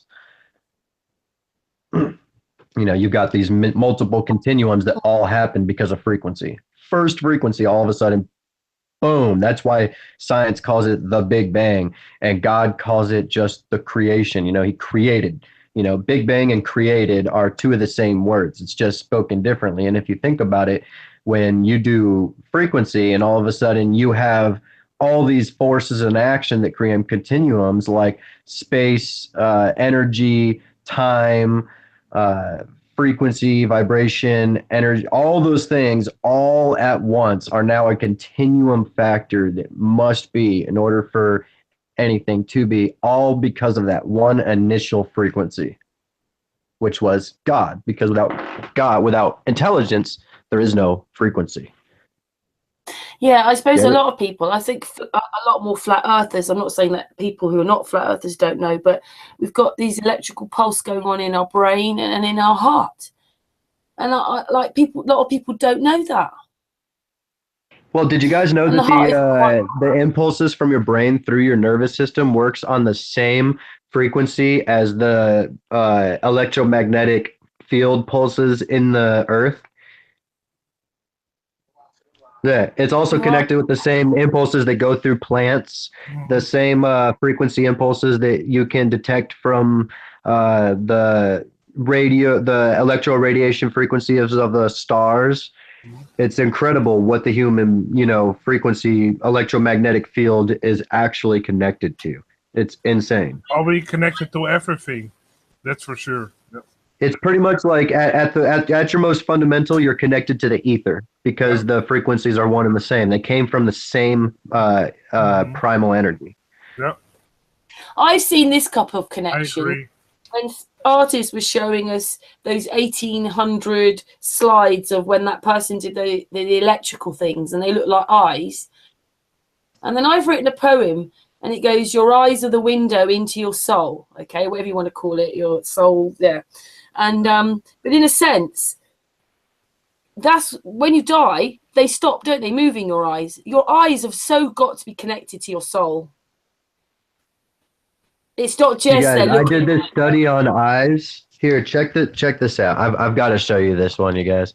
I did a great study on the human eye, actually, and the human body. And this is what I came up. Do you guys see me or the paper? Yeah, I see you. I see you at the moment. All right, I'm going to turn it around. Yep. Now you see the paper? Yep. Yeah. All right, so I did this study on eye. Is this too far or is this just good, guys? That's Yep. good. Fine. All right, so I did the study, right? And as far as light goes, it bends a few different times in, you know, the textual pattern that I was telling you about, double helix. It hits the first area right here, the cornea, where it bends into the iris, and then when it hits the lens, it bends again, so continuously, before it goes back into the retina, where it's then the image is then formed and turned into data, where it runs along the optic nerve into the occipital lobe of the brain. Well, right here inside the iris, in my opinion, is where all the magic happens. It's the most incredibly amazing, I think, personally, in my research, it's the most incredibly amazing organic thing to ever exist, period, because of the way that it changes. Like, how do I explain it? Do you guys, I don't want to get like some kind of morphic material, basically an organic morphic material. It's called stroma, and it's these tiny little tubes that basically, it's like this fibrous material. It's really hard to explain. I'll read it off here in just a second, but basically, when a light force electroradiation hits a certain geometric pattern, it creates a light form that when we get that pattern, that energy pattern back into our brain, we get the vibrational frequency of it, and it hits the retina where that frequency gets turned into the image that we see as light and the pictures that we see, and that's where it travels. And yeah, well, right here, our iris is actually just picking up the frequencies that are being emitted from. Put the page a little bit higher now. You just slide. Sorry. Yeah. Okay. Yeah, better. Yeah, so the light is just coming in. The radiation, the frequency that's bouncing off is coming in, hitting our iris, and our iris within nanoseconds, uncountable speed of time, is changing, interweaving, growing, and disintegrating in order to create all these multiple patterns that'll match the frequency hitting it, so that way we can exactly what's being balanced. It's kind of like sonar, pretty much. The radiation energy, it hits something like this paper, and then it picks up the multiple color frequencies created, the different patterns created. So the white is one pattern, then the blue stripes is another pattern, the red is a pattern, and then the pencil that I put on here with the different materials of the pencil, that's different patterns right there. So radiation from the light is now hitting this. It's coming back, and that frequency is hitting my iris. And my iris at that incredible speed is changing all of those frequencies all at once. So that way I could turn this, which is just energy and frequency, into a picture and into a solid something. It's incredible what your iris does. I think it's the absolute most ingenious, indescribable thing ever. Like it's like a high-speed fiber optic. Huh? Someone in the chat room called Skywatcher, he's put it's like a high-speed fiber optic. I can see that. I just think that still almost doesn't even give it justice, just because of how amazing it is. Like, to me, light does not travel. Light itself doesn't travel, because light is just a reflection. It's just it's when energy is transferred into another energy, those energies mix, creating a electroradiation. It's like a discharge. And that discharge, the frequency of the discharge is what hits our eye, and then our iris, like I've been explaining, goes back and turns that in from the retina into an image. So light itself doesn't travel, but if you were to think about the speed of light, how it's been explained to us our whole lives, that's the only decent way that I could explain how fast the retina, or I'm sorry, the iris moves and changes its form in order to match multiple frequencies all at once. I mean, imagine watching a movie. I've just wiped, like, just by my face, but my whole body, my brain went, and I communicated with myself that I was going to wipe my face in a millisecond before I did it. Well, yeah. I mean, I think that your action all the time, but you're not thinking, because you're just moving, aren't you? Just move your hand. But I'm telling myself to move my hand almost at the same time I'm doing it. It's quite incredible. You subconsciously already know that you're going to make that action before your conscious thought arrives to make the action, and then your action happens. I say that only because everybody, to an extent, experiences what we call precognition. I mean, if you guys think about it, each one of you, I guarantee, at some point in your life, multiple times at that, have had a dream where your dream proceeds as normal, but at the end of the dream, something happens that mixes it in to your waking up in real life. Like, say you're with your friend in your dream, and you're traveling through the mountains, and all of a sudden in real life, daylight's coming up and the clock is ticking down, and your alarm's going to go off soon, or your mom is going to be calling you down for breakfast, You don't know this, but the universe knows about it because, whatever reason, I'm not there yet. That's the metaphysical. But you're in your dream, all of a sudden, now you need to get on a train for some reason. Something happens in your dream where you need to travel. And instead of taking a car or a plane, you get on a train. And while you're riding that train, next thing you know, the horn goes off and you wake up and your alarm's is waking you up. And you're like, what the heck? But it's Can I because, just say that huh? before I joined Flat Earth, I would have said that I went to Spirit Group, where you go into kind of meditation, you open up your chakras, and you go into and I would have said that. Sorry, what were you just saying? Oh, it's just gone out of my brain then because I had to think. I thought, see, isn't that awful? I thought, what were you just saying, Matthew?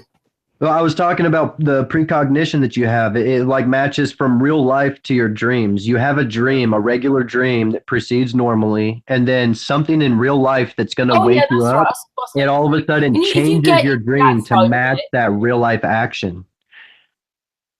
I mean, I've sort of changed my mind a bit about what I think, because even in spirit world, it doesn't seem that anybody comes back. They always say your granddad, your mum, your sister, your friend, your love, whoever it is, they're always on the other side. They can talk to them, but they're never here. They never come back. They're not the next door. Well, I say you need to be really careful with that. You got to be really, really careful with stuff like that. I was into the spiritual and tried astral projection, all that stuff. And what you start to realize when you get into well, you know what? I can't really tell you to be careful with that because that depends on if you're more faithful or not. Because in the more faithful aspect of it, it could be, fallen angels disguising themselves as something good or something that, like they know that. You get spirit guides. Supposedly you have one that comes with you when you're born, and if you don't ever believe in it, that one will stay with you for the rest of your life. But the more you open yourself up and realize, you could turn around and there's an army of spirit guides. Now, sometimes what would happen to me was it would be a bit like, but unless it's this stuff in the ether, like you're saying, there'd be this bit about travel. And then as I got, this is why I was thinking about travel, because I shouldn't have come this way. I should have gone the other way.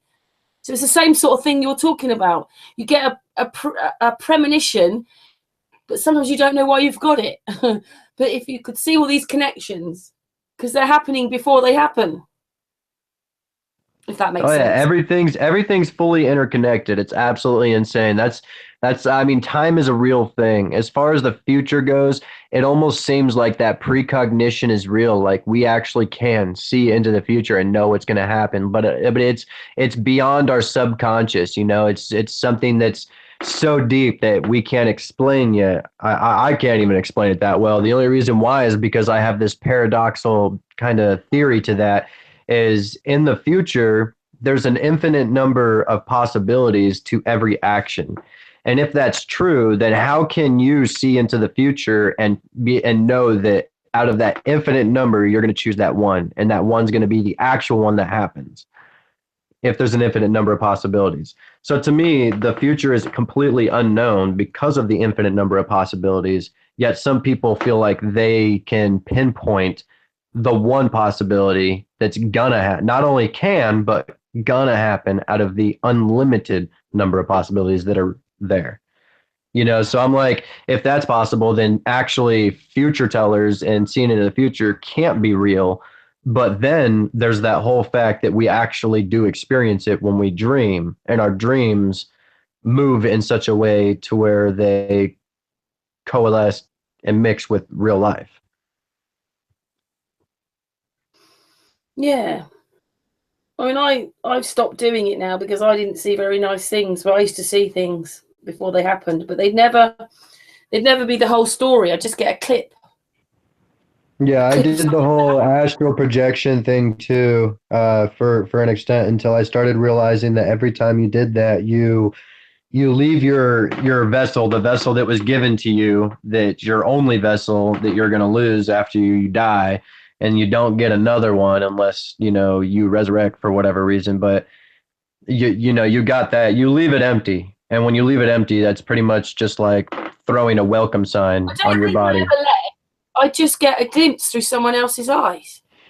No, really? Yeah, not me. I The never the felt astral projection that I would experience was more along the lines of like I would sit there and I would meditate for as long as possible in my bed with just a single sheet over my body. I wouldn't eat or drink anything. I would experience no TV, radio, phone, or nothing for at least the whole day before doing this the next day. And then my whole body would start, like when your leg falls asleep or your foot falls asleep, all of a sudden my whole body starts feeling like that, and it's kind of uncomfortable, but if you can work through it and get past it and like try to just not focus on it, then all of a sudden you have this experience to where I know you felt this before, but like when you're going to sleep, you ever had this feeling to where all of a sudden you just like jerk yourself forward because you felt like you were falling, but you were laying in your bed. Well, your consciousness is about to fall out. It's falling out of your body, and you're about to project. You're about to have a subconscious astral projection. You're going to think it's a dream, but it's actually, you're having a projection. So that I just happens. didn't So at like what first I I saw. would get that I like, never felt like I left. I felt like it huh? came to me. It came to me. But Really? again, I didn't see very nice things, so I stopped doing it. That sounds like DMT. Stop. No, it just would happen. Well, that's amazing. I don't know. I think that everything's interwoven, interconnected. I mean, there's people in the world that, swear that they remember their past lives, or they'll visit a different location in a different country and they'll immediately know all about it. They'll even know about like secret rooms and passages that aren't on the tour list, stuff like that, and they've never been there before. So I think in a way, absolutely everything is 100% interconnected, Yeah, especially on an electromagnetic level.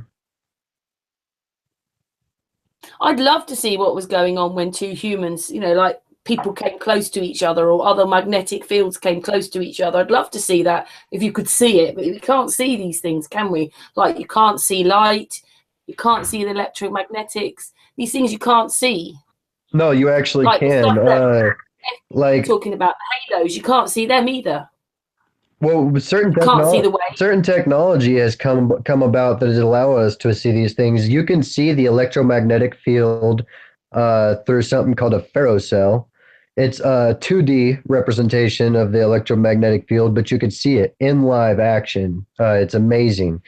Uh, I want to try to build a 3D model of it, but it's going to take some time. It's going to take some time. It's going to utilize sound for levitation, so that way I can levitate a ball within a cylindrical glass sphere, and that ball is going to act like the center point, the catalyst that's going to expel the force, the magnetic field, the electromagnetic field, and the sphere is going to act as uh, the field end. So that way we can see in a 3D live action kind of way, suspended in the air without any kind of uh, interference in between the center and the outer wall or the inner wall, kind of like a string or a wire that's always got to be there to hold the center ball up. Well, if you use sound levitation to levitate it all, then there's going to be no interference. So you could actually see a perfect uninterfered representation of the live action field with doing this in a ferrocell sense. It's basically like a 1 micrometer thick of ferrofluid in between these glass, walls. So if I could build something like that and get it to actually work, it would be the first ever representation of a 3D view, of the electromagnetic field. It would be amazing to see the torus in live action. Are you under the notion like that we might live in a multi-dimensional world, a bit like our bodies are multi-dimensional? Like you say, you can think, breathe, talk, walk, eat, whatever, all at the same time. I'm personally not. Sort of explaining this last time, weren't you? That we've made with these 3D eyes, everything's 3D. So, we could be looking at the sun in 3D, but really it's in other dimensions. We just can't see it because we can only see in 3D. If that's what you mean, then yeah, I mean, I absolutely think in that aspect. I mean, even religiously, it speaks about the seen and the unseen. So yeah, 100%. The We way I can't sort of see put it was that gamma rays, maybe but we there's know all that these they're other things. real. I thought maybe all these other things are there, but I just remember it's quite an old program. I bet you know which one it is, Matthew. This guy from the 60s or 70s, and it's called Flatard. He's using them as Flatland, and he's trying to explain what a 1D person or a 1D object would see. And then it's a bit like he can only go backwards and forwards. He can't see up and down. But then comes an apple, and apple's in 3D. But when the apple's next to him, the only thing that Flatland can recognize is the 4 points where the apple actually meets the ground. And it can sense something there, but it can't see it because the apple's in another dimension. So it doesn't see the apple. It just senses something's there. Do you see what I mean? And so this, I'll have to find it for you. It's quite old, but I just like the way that he explained it. It made me think that this is maybe why we think they've gone to the other side, the other people or the people that have left here, but they're just in a higher dimension. We just can't see. And that was my theory, really. Anyway, I don't know. If you could find that, I would love to see that. Actually, that's pretty fascinating. I'm curious if you could find that. Yeah, maybe we can see if artists can play just that bit, and he can do it through his my computer just goes slow. I can see if I could play it. Do you want me to find it? Yeah, go ahead. Okay, I'll find it, but you've got to talk for a minute. I'm going to mute myself, so you carry on talking. Okay, or we can play the mouth harp. Has anybody else here done any kind of study into the electromagnetic connection between Egyptian symbols and technology? Not at a great extent. Just you watch some videos about it. That's it. But I want to start expanding that into the other ancient civilizations too, not just ancient Egypt. Yeah, all those ancient civilizations have a lot of similarities on every aspect. I'm mostly curious about the pyramids that they found in Antarctica, supposedly, especially since I believe that Antarctica is the ice ring that's around our flat plane. True, then I'm really curious about that. That's got to be something beyond ancient or something. Maybe those are not actual pyramids like we think they are. Maybe those are foundations of the earth, and that's why pyramids were created in the first place, because before they were overcovered by so much ice.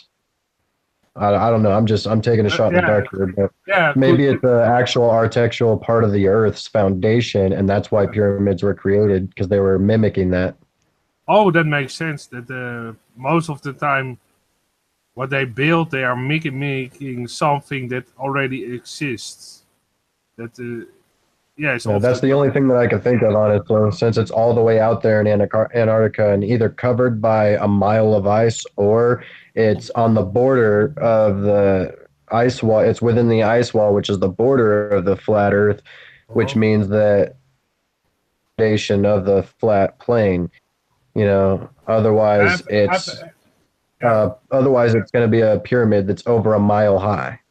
Yeah. Yeah, I saw some pictures of it. Yeah, it's very interesting that you have actually I can, if you have just a moment, I can show you the location. If it works. Oh yeah, I even saw a video one time. I don't know if it's real or not, honestly. I don't know either. It looks real, but it could have been a movie. But it's a picture of these guys in Antarctica, and they're all landing, parachuting into Antarctica, and they see this pyramid in the background, and there's a helicopter that's flying into the entrance of the pyramid. Like, that's how big this entrance is. But it was nuts. All the soldiers were marching into it. That was on Facebook yesterday, wasn't it? Or the day before, I saw that. Yeah, it's been. I saw this a while ago. Yeah, I saw it almost a month ago. Let's see if I can actually show you the site. From Google Earth. it looks like this. So, can you see this? Probably you can. Yeah, that's exactly what I'm thinking of. I found the location here. You can see if you zoom in close. This is the closest, I think. Maybe, yeah. It looks So like this right is- off to the right there is another one. Here. Yeah. Another small pyramid right there. Yeah, too bad. The rest is just pixelated. This area is strange. See? Only this area. I wonder why. If you actually, you can see a line over here. See? But that's strange. It's actually, yeah, maybe there's something really interesting over here. Who knows? But I always try to find the location of actually a site they are mentioning, and took me a while, but I found it. You can see again. You can see it's a pyramidal shape, very clear.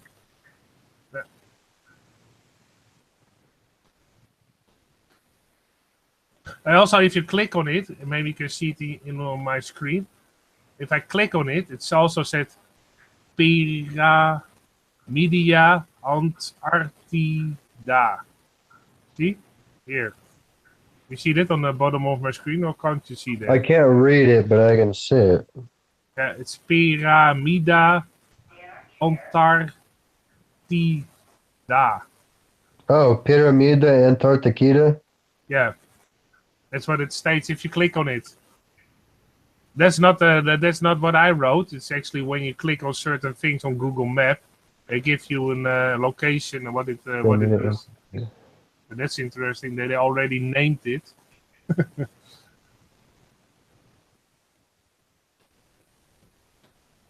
Yeah. Pyramida Antarctica. That's weird. Yeah, it is weird.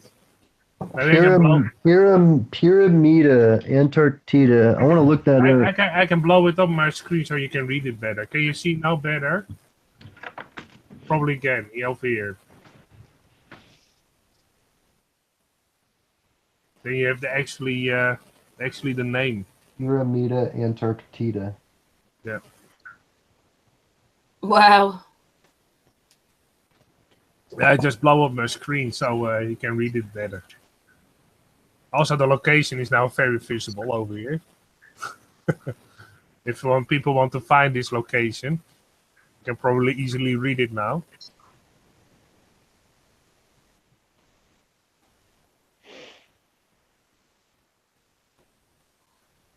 I wonder what language that is. I don't know. It looks like Polish or German.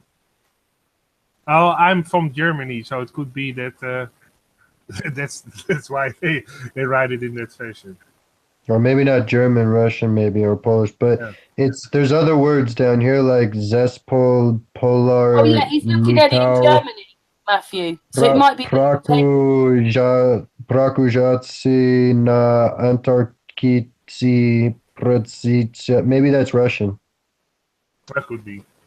Pritsitsikawo. That sounds like Russian. Yeah. Oh, that's very Arctic Rito. 3. Yeah, Pyramidi. Yeah, look, I'm gonna say Rush. So that's crazy. Apparently, so I wonder if that's marked as that name is because Russia has domain over that specific pyramid. That could be. If I type it on Google, all those pictures of that pyramidal shape pops up. So that makes sense. Yeah. Yeah. They call That's it like assuming that's there as well, because we know they've lied about Antarctica, haven't they? Do you want me to try and see if this video will play then? Okay. Okay, I'll present then. Everybody can see that, can they? Yeah? Yeah. So here we go. Well, I don't want to speak for everybody. I can see it. Large scale structures. Hey, I just looked it up. It's actually Polish. Oh. I was right the first time. Oh, it's up, isn't it? Say that space is curved. It's not going to do it, is it? Sometimes it gets better in a minute. Just give it a couple of seconds. Sometimes if you pause it for a couple of seconds, it helps. Okay. Damn annoying. And you can wait actually till the line goes further. So it loads further, and then you play it goes further. Yeah. Universe is Oh, it's so annoying. Just see if it picks up, because sometimes it just gets going. Maybe if I make it a bit small. finite but unbounded. Whatever are they talking about? No! Let me just make it a bit smaller. I'm sorry, I have to make it a bit smaller, and it might just play it. I'll cope. Let's just take a few things off. Yeah, I don't need that. All that. Might just, because I just don't have enough, can't play it.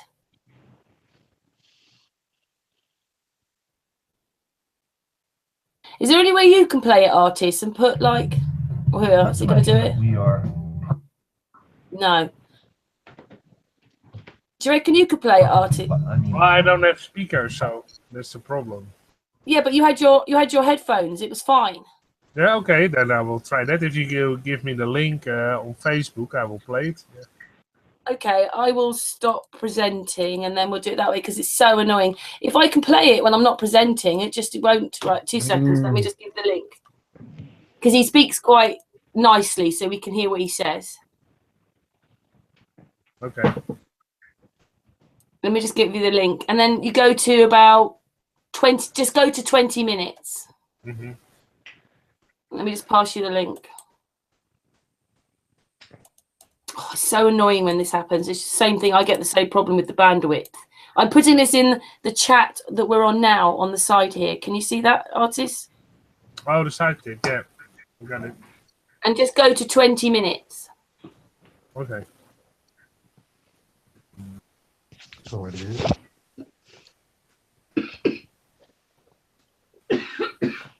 It's only a few minutes long. Yeah. Got it. All right, let's try it. Okay.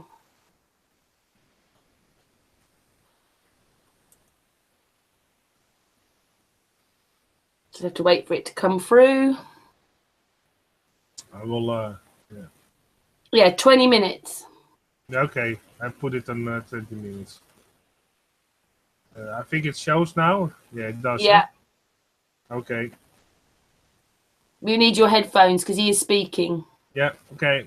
Let's go. Let's hope it works again. Yep. Here we go.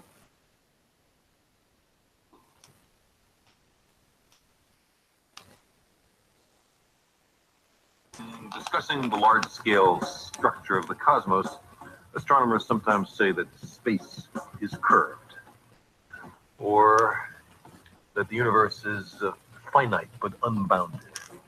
Whatever are they talking about? Let's imagine that we are perfectly flat. I mean, absolutely flat, and that we live, appropriately enough, in a flatland, a land designed and named by Edwin Abbott, a Shakespearean scholar who lived in Victorian England. Everybody in flatland is, of course, exceptionally flat. We have squares, circles, triangles, we all scurry about, and we can go into our houses and do our flat business.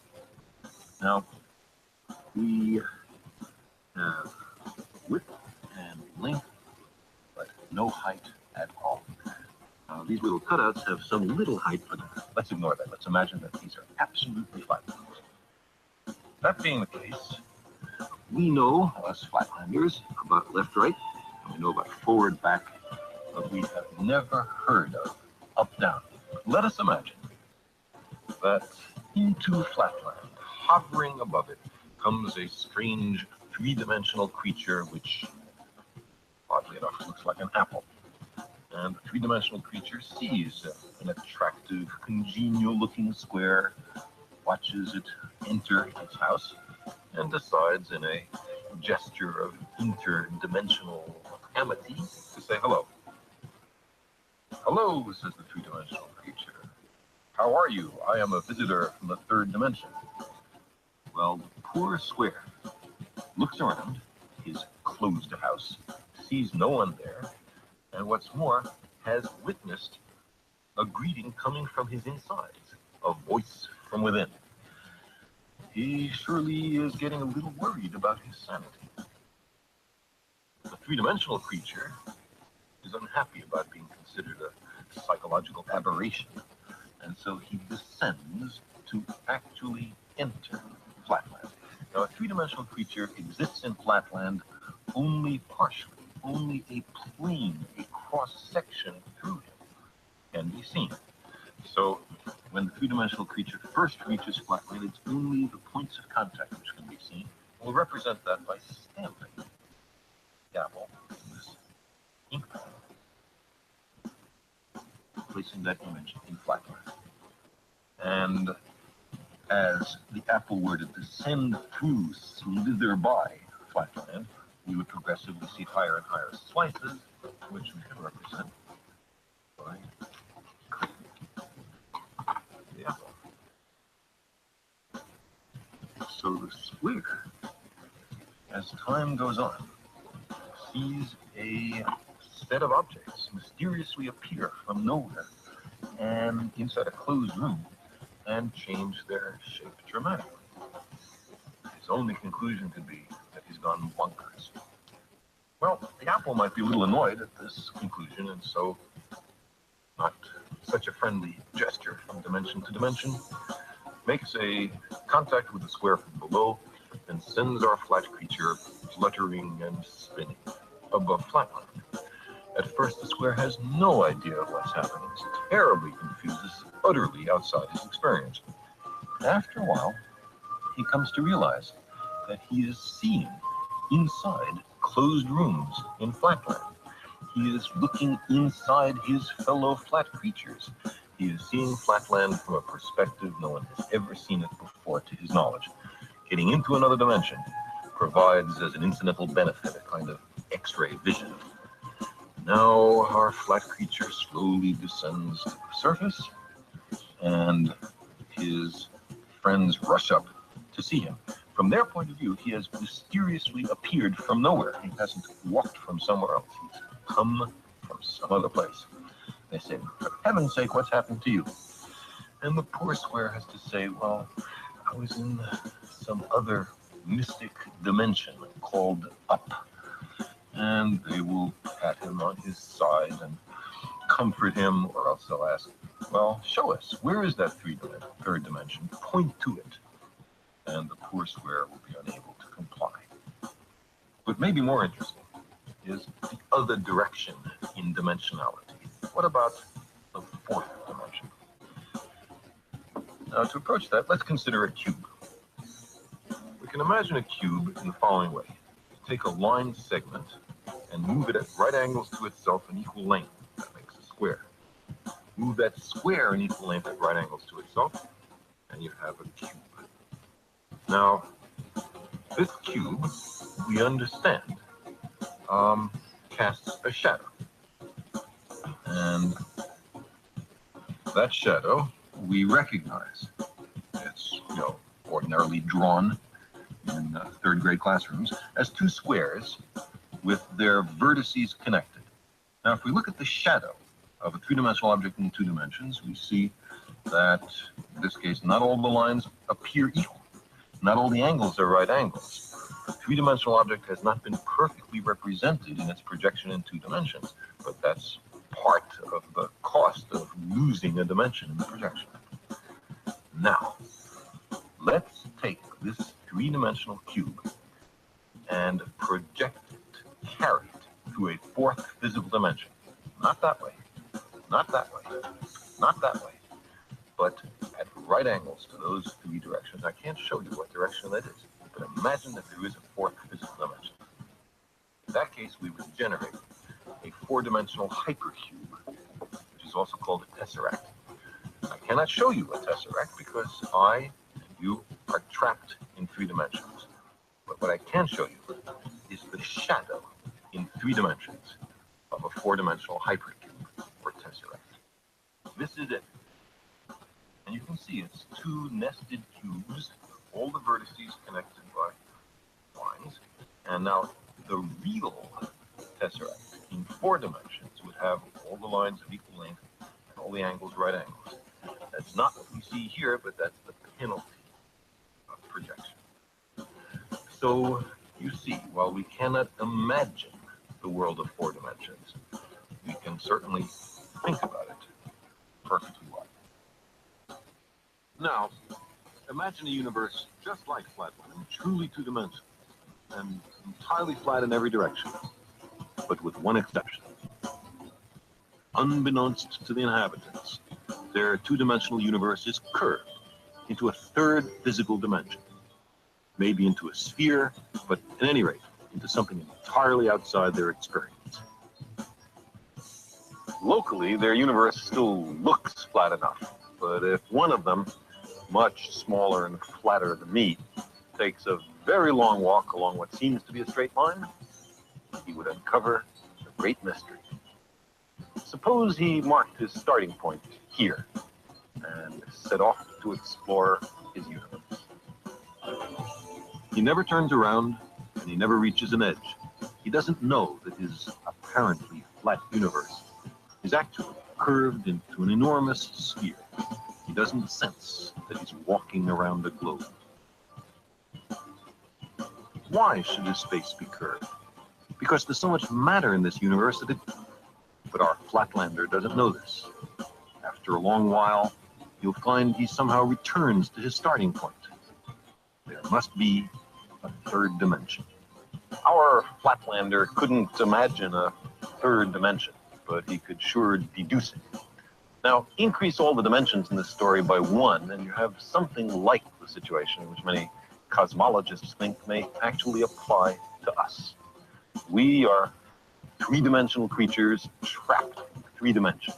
We imagine our universe to be flat in 3 dimensions, but maybe it's curved into a 4th. We can talk about a 4th physical dimension, but we can't experience it. No one can point to the 4th dimension. I mean, there's left, right, and there's forward, back, there's up, down, and there's some other directions simultaneously at right angles to those familiar 3 dimensions.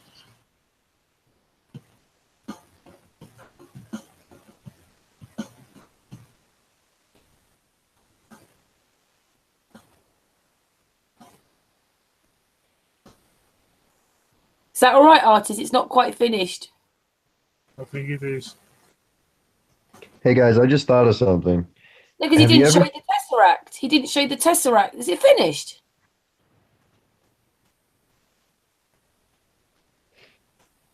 It's got another few minutes to go yet. Why is it stuck there? It says 3 minutes, but yeah, because he's got to finish because he's going to show you the tesseract. Maybe you could move it up a tiny bit. I didn't notice it got stuck. no, it's stuck. The timer is moving, but the screen is stuck. Oh, well, he shows you a tesseract. And he's saying again, you can't show it properly because that's the bit about being a 3D person and not being able to see the 4th dimension. But he shows you a tesseract. I don't know why it's done that. I've seen it loads of times. It's played okay. I don't know. That's weird. But anyway, you can find him on YouTube. But anyway, what did you think, Matthew? I actually liked it a lot, and it got me thinking. I don't know why, but it made me remember have you guys seen this? Have you guys seen this video where it's like it's in a environment, granted, but there's like a sewing needle and an electromagnetic current pumped into the sewing needle creates a force around it, and then they put like droplets of water that like circled around the sewing needle and went to the tip of it and then came back around until it went to the end and then came back towards the tip. Have you guys seen that video? No. No. It's pretty awesome. It's like a little scientific video, and it's these little water droplets that like circle around in the air, levitate around this needle because of the electromagnetic field around it. and then when they hit the tip, they come back and they come back around.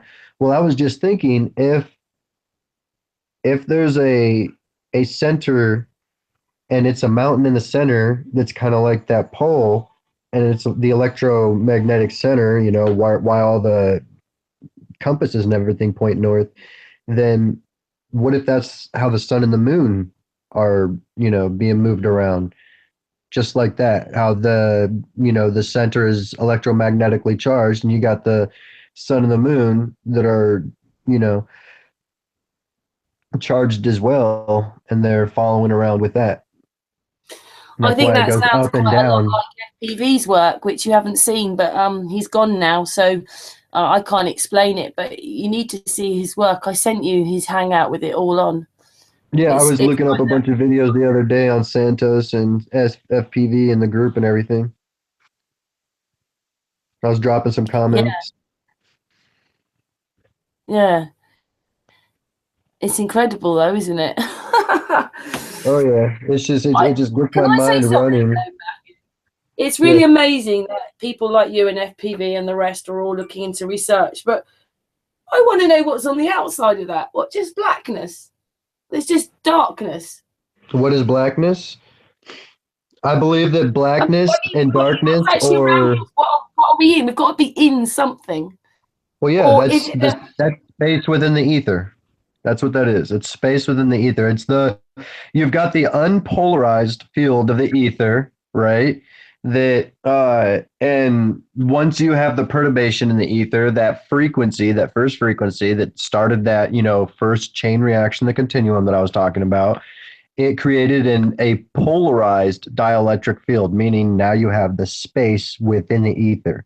And now that the dielectric field is polarized, meaning now that it has direction, all of a sudden you've got what when God creates, and he creates that point of inertia, that point of gravity that, you know, it doesn't suck anything into it. That's like a common misconception with the magnetism, is it doesn't actually pull. It doesn't have a force to it.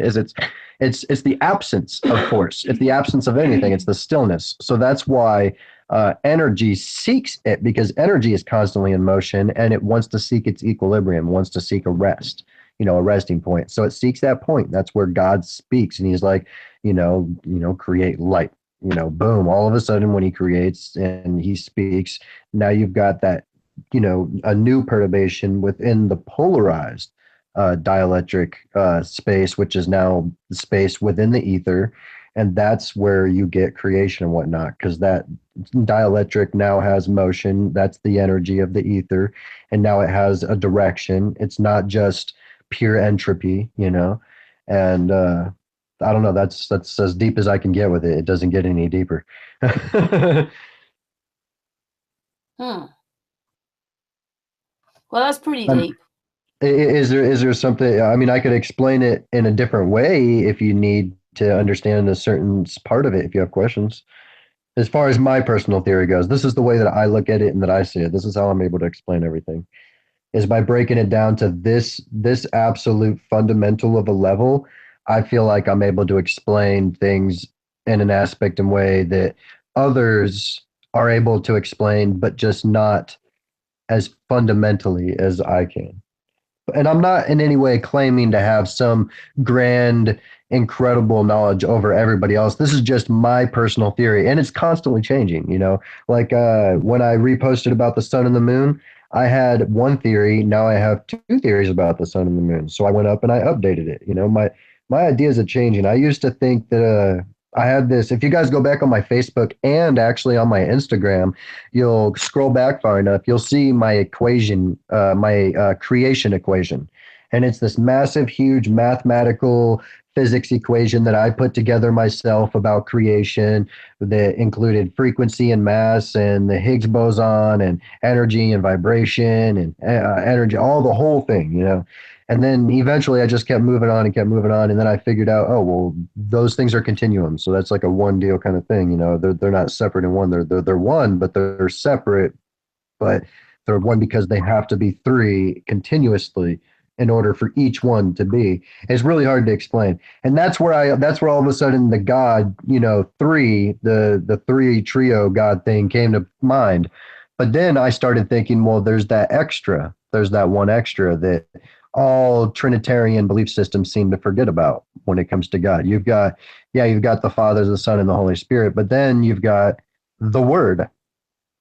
In the beginning was the Word, and the Word was with God. Well, the Word is what? The Word is vibration. And in the beginning, time, the Word was with God, meaning vibration was always there. He always had the course of creation. In the beginning, he created. In the beginning was the Word. The Word is what? Creation. So that's pretty much my take on, like I said earlier, my grand unified theory, pulling everything into one. Once you see all three of my theories, as far as metaphysics, faith, and science, then you can pretty much make your own connection. It's really hard for me to make the connection because I start bouncing off all over the place, unless you know exactly what I'm talking about.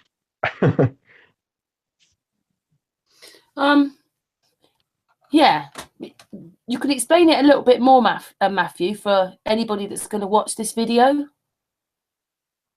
As far as which part, I don't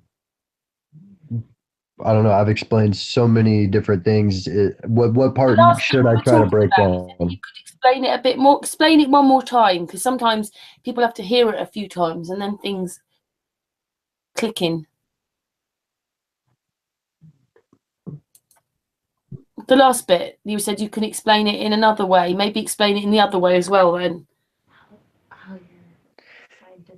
Well, if you as far as like my scientific, religious, and metaphysic views, if you put them all together and everything.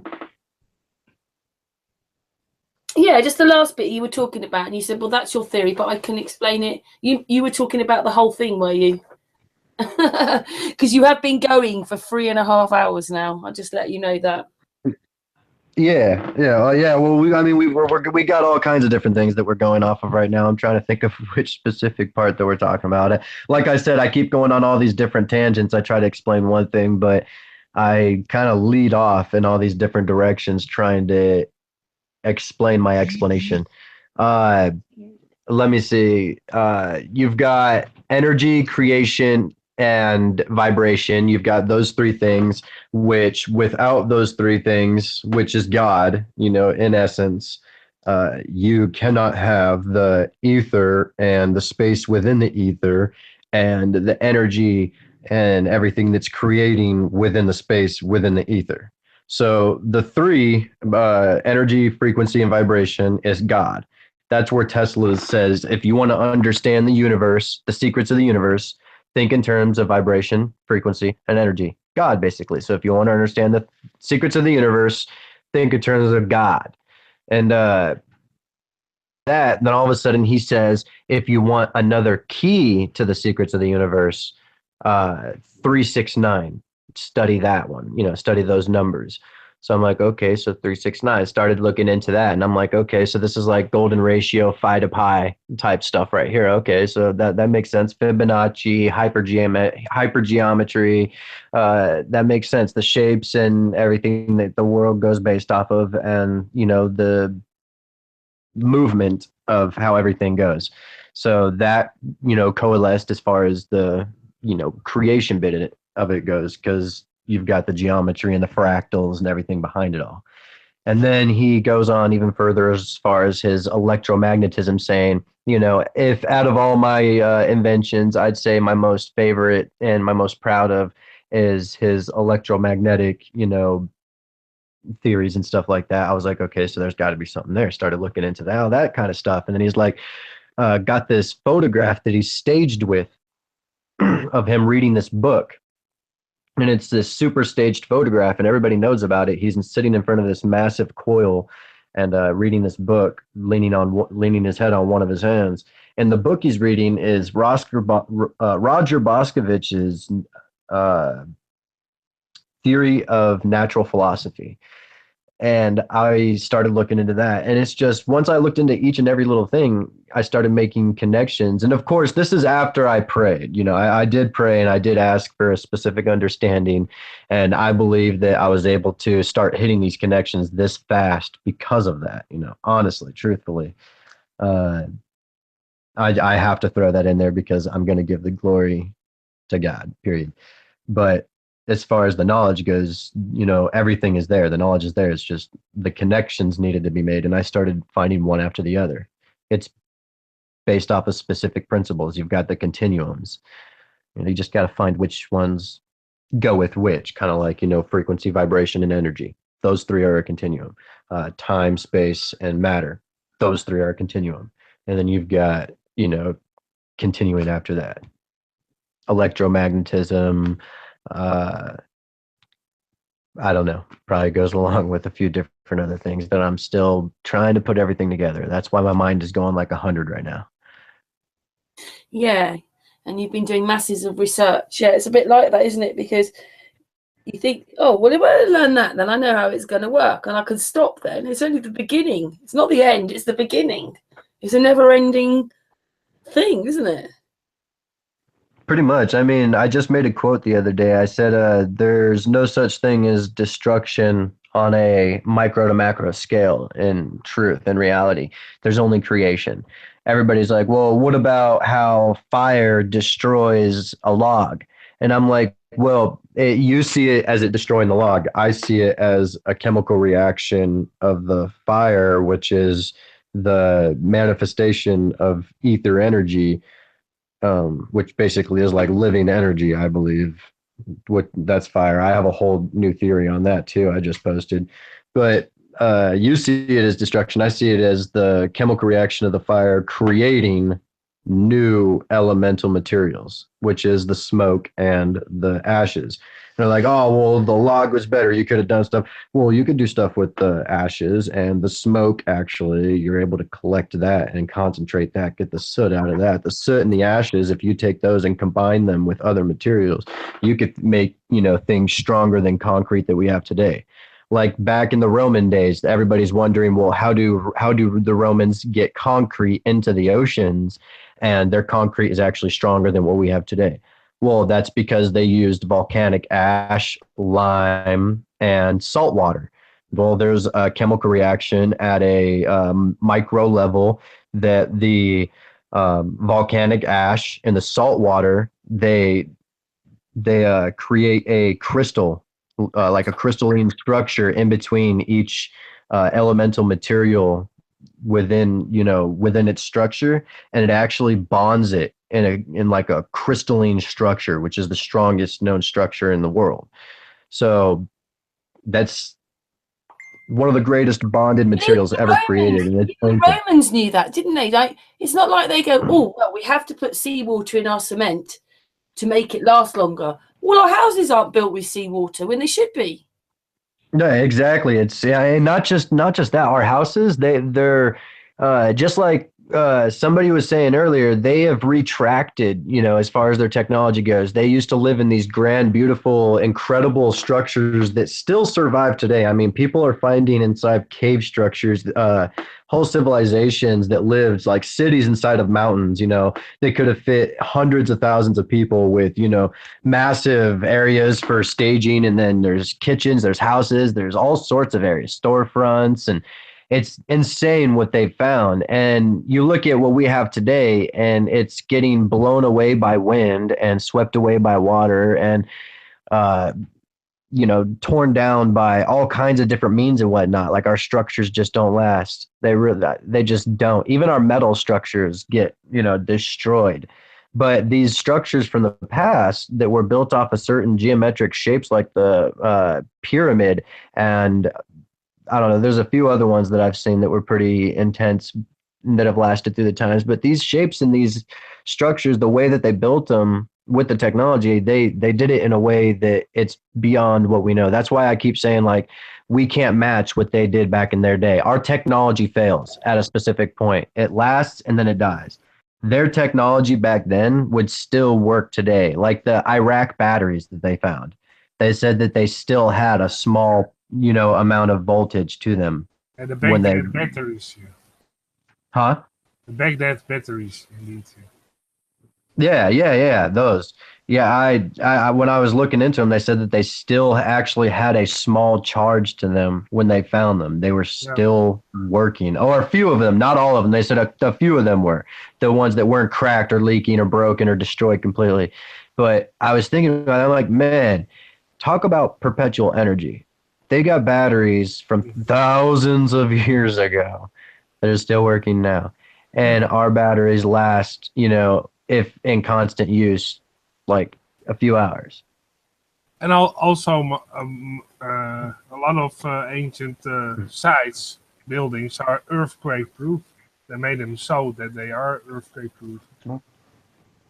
They already knew it. And also with the pyramids, there's sometimes the sun shines on a certain side of the pyramids and it gets heated. And therefore it expands. But they made it in such a fashion that it could expand. They already calculated that in. Yeah. So that actually proves how much advanced they were in building structures. Well, what about other stuff that we can't recreate today? Not just including architecture and stuff, or actual physical technology. What about like some of the chemical and knowledgeable things like that? They had ways of turning elements into gold back in the day, like copper into gold and lead into gold. We can't do that anymore. It's a lost alchemy. And they had what was the other thing I was gonna say? There was a couple of other things. Oh, There's man. also that iron pillar of Delhi that doesn't rust. Never rusts. Yeah. Or the that's what I was gonna say. The Greek fire.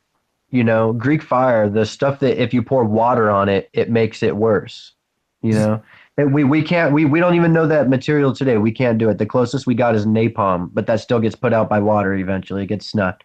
I'm just saying, like, they had they had knowledge back in the day that we don't. And at that, I think that we're also confusing ourselves. We've screwed up a lot by confusing ourselves through language and translations, because like stuff that we use today called rosemary was used by a different name back in the day when they used to make potions, or they used to make different topicals or different medicines, and it didn't go by the name of rosemary like we use it for food nowadays. It went by a name called something else. I don't know, maybe like wolfbane or something like that.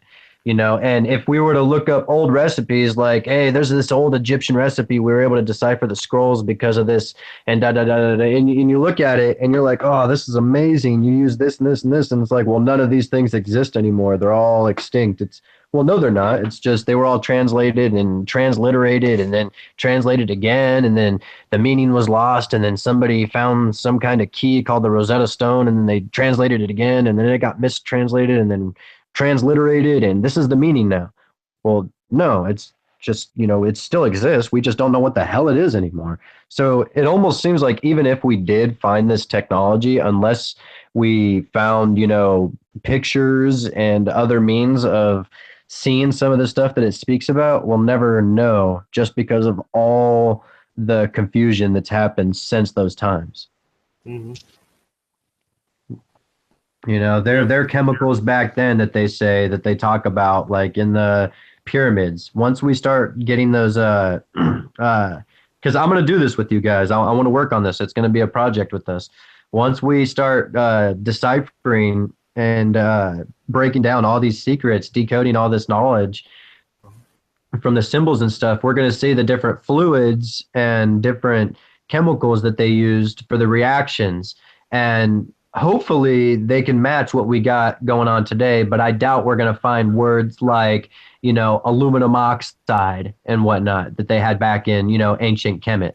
We actually have a guy that is very knowledgeable about pyramids. He's called Angel, and he also discusses here on sometimes on Sunday his pyramids findings and his research he did, and he's actually trying to get some money to actually build a pyramid in scale and actually see how it works. So first of all, he wants to make it work like it is now, with all the things that you have now, not added anything to it, just how it is now. And then see what happens if he adds some different things that probably were on there. So we maybe can get in contact with him, because he's very knowledgeable and did a lot of research on the pyramids. And he'd like to build his own pyramid complex. Yeah, he already had some squares that he actually can build a pyramid on. Not actually the same scale, but scaled a little bit smaller. But he already had a site that he could build it on. Only has to have the more money actually to build it. Like I said, we've been going for nearly 4 hours, and we could talk like for another 10 hours probably. But I would just like to ask Matthew, on New Year's Eve, we've got this open evening. It'll be Saturday afternoon for you, because it's like, well, it'll be a few hours ago. What time was it for you when we started? Yeah, it's fine. I don't have anything going on right now. What time was it for you when we started? Was it 1 o'clock or was it like 4 o'clock? I can't remember how many hours behind you are now. It was 1 o'clock. It's 4:46 where I'm at right now. Okay. What it is that obviously it's Bro and Sanchez have asked for this night again on New Year's Eve, but I thought I'd add people, come on, 10, 20 minutes, half an hour or whatever. And then, yeah, but maybe you can come on New Year's Eve if you're not busy. Oh, I'm absolutely down. Brilliant. Okay, I'll put your name down. Do you think that it's a good time to sort of round up this hangout? Because, as I say, you've been going now for 4 hours. Oh yeah, no, that's up to you guys. At this point, I'm just, gathering extra knowledge and stuff as we're speaking, and I feel like I've gotten out. I didn't get out all my different theories and all my stuff, but I got out my absolute basics that gets me to everywhere that I'm at right now. Yeah. Everything that I said pretty much paints the picture that connects everything. Your theories. You can come back another day and explain some more. We'd like to hear them. I'd like to hear them. Oh yeah. I can talk about like the heat and the cold of the sun and magma and volcanoes and all that good stuff. Yeah. Oh yeah. Save that for the next hangout you are on, and then you can go deeper into that certain side paths you want to discuss. Awesome. Like one we get Matthew to talk like tonight. Yeah. And then you can do a presentation and talk some more about these findings. That would be great. Yeah. Yeah, we'll have you back soon, Matthew. Next time we talk, I'm going to go in depth into my ancient symbol breakdown, because that's all I'm going to be doing right now. That's going to be my whole mission in life, is to break down the ancient symbology into decoding it using our key, our specific knowledgeable key that we have come across again from ancient times. None of this spiritual, philosophical stuff, but this electromagnetic knowledge. Oh, that would be cool. Yeah, I'm looking forward to that. Oh, yeah. Oh, so am I. I can't wait. It's going to be a journey for you, me, and everybody. Yeah, for sure. There you go. Artist is already excited. Yeah. It's been a real pleasure. It's nice that such a young man is so clever and intelligent, which I really like. And, we've all talked about the fact that it needs to be some people from the younger generation now to come forward and help. And then I suddenly saw you on Facebook. So I'm so glad that I went on Facebook that day at that point and saw you. Because you were doing a Facebook hangout. You were doing a live stream on Facebook. That's how I saw you. Yeah, that's awesome. Well, I am trying to figure out ways to expand so that way I can get more people to see it. I'm not looking for followers. I just want more people to see, I don't care about, having some mass. I just want everybody to start thinking on the same wavelength. That's what I want. I want Yeah, you mean everybody like to we're going, stop oh, thinking on the this is how those BS wavelength. work. Oh, this is how the ether works. You mean like we could actually talk about these in conversations a bit? Well, yeah, it's a real bummer me walking around and then, I can't hold a single conversation with like any of my friends or anybody. Well, there's a couple people like my best friend that's sitting next to me. I could hold a conversation with her, but that's because she's listened to me study and talk about all this for the last few years. So it's like she's pretty much got it down because of memory wise. If she understands some stuff, then that's awesome. Yeah, but there are some Because of I've us explained that enough. sleep and breathe it. Huh? There are some of us that eat, sleep, and breathe it. And Yeah, then that's there are others literally what that I've go, been. oh, we're That's flat. all I've been Fine, doing. then, we're flat. That'll do for me.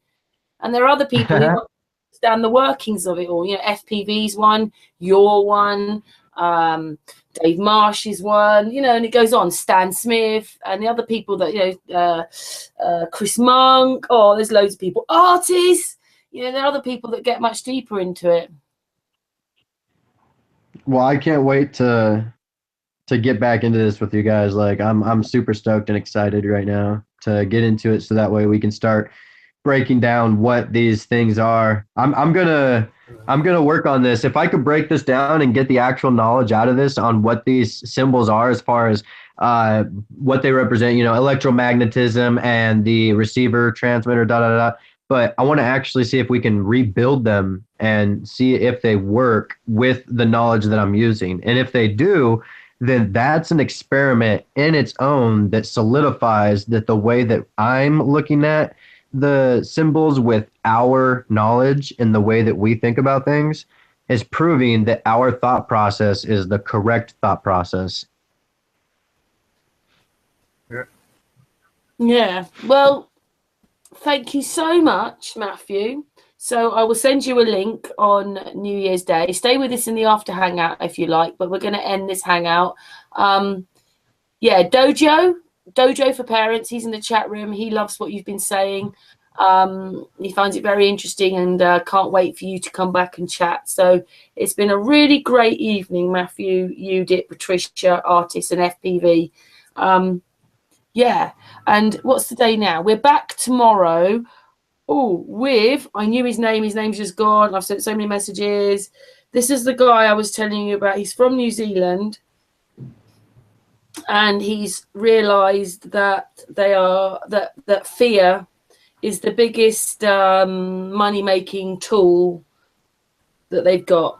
James Mason is his name. And he's going to come and talk about that tomorrow. So we're back tomorrow evening. Big flat earth hugs for everyone on the panel, everybody in the chat room, and everybody that's going to watch this video. Goodbye from us and see you tomorrow. Thank you so much, Matthew and Artist. Judith, Patricia. Thank you. And FP. Yeah. Thank you. See you tomorrow. Bye, everybody. Bye-bye.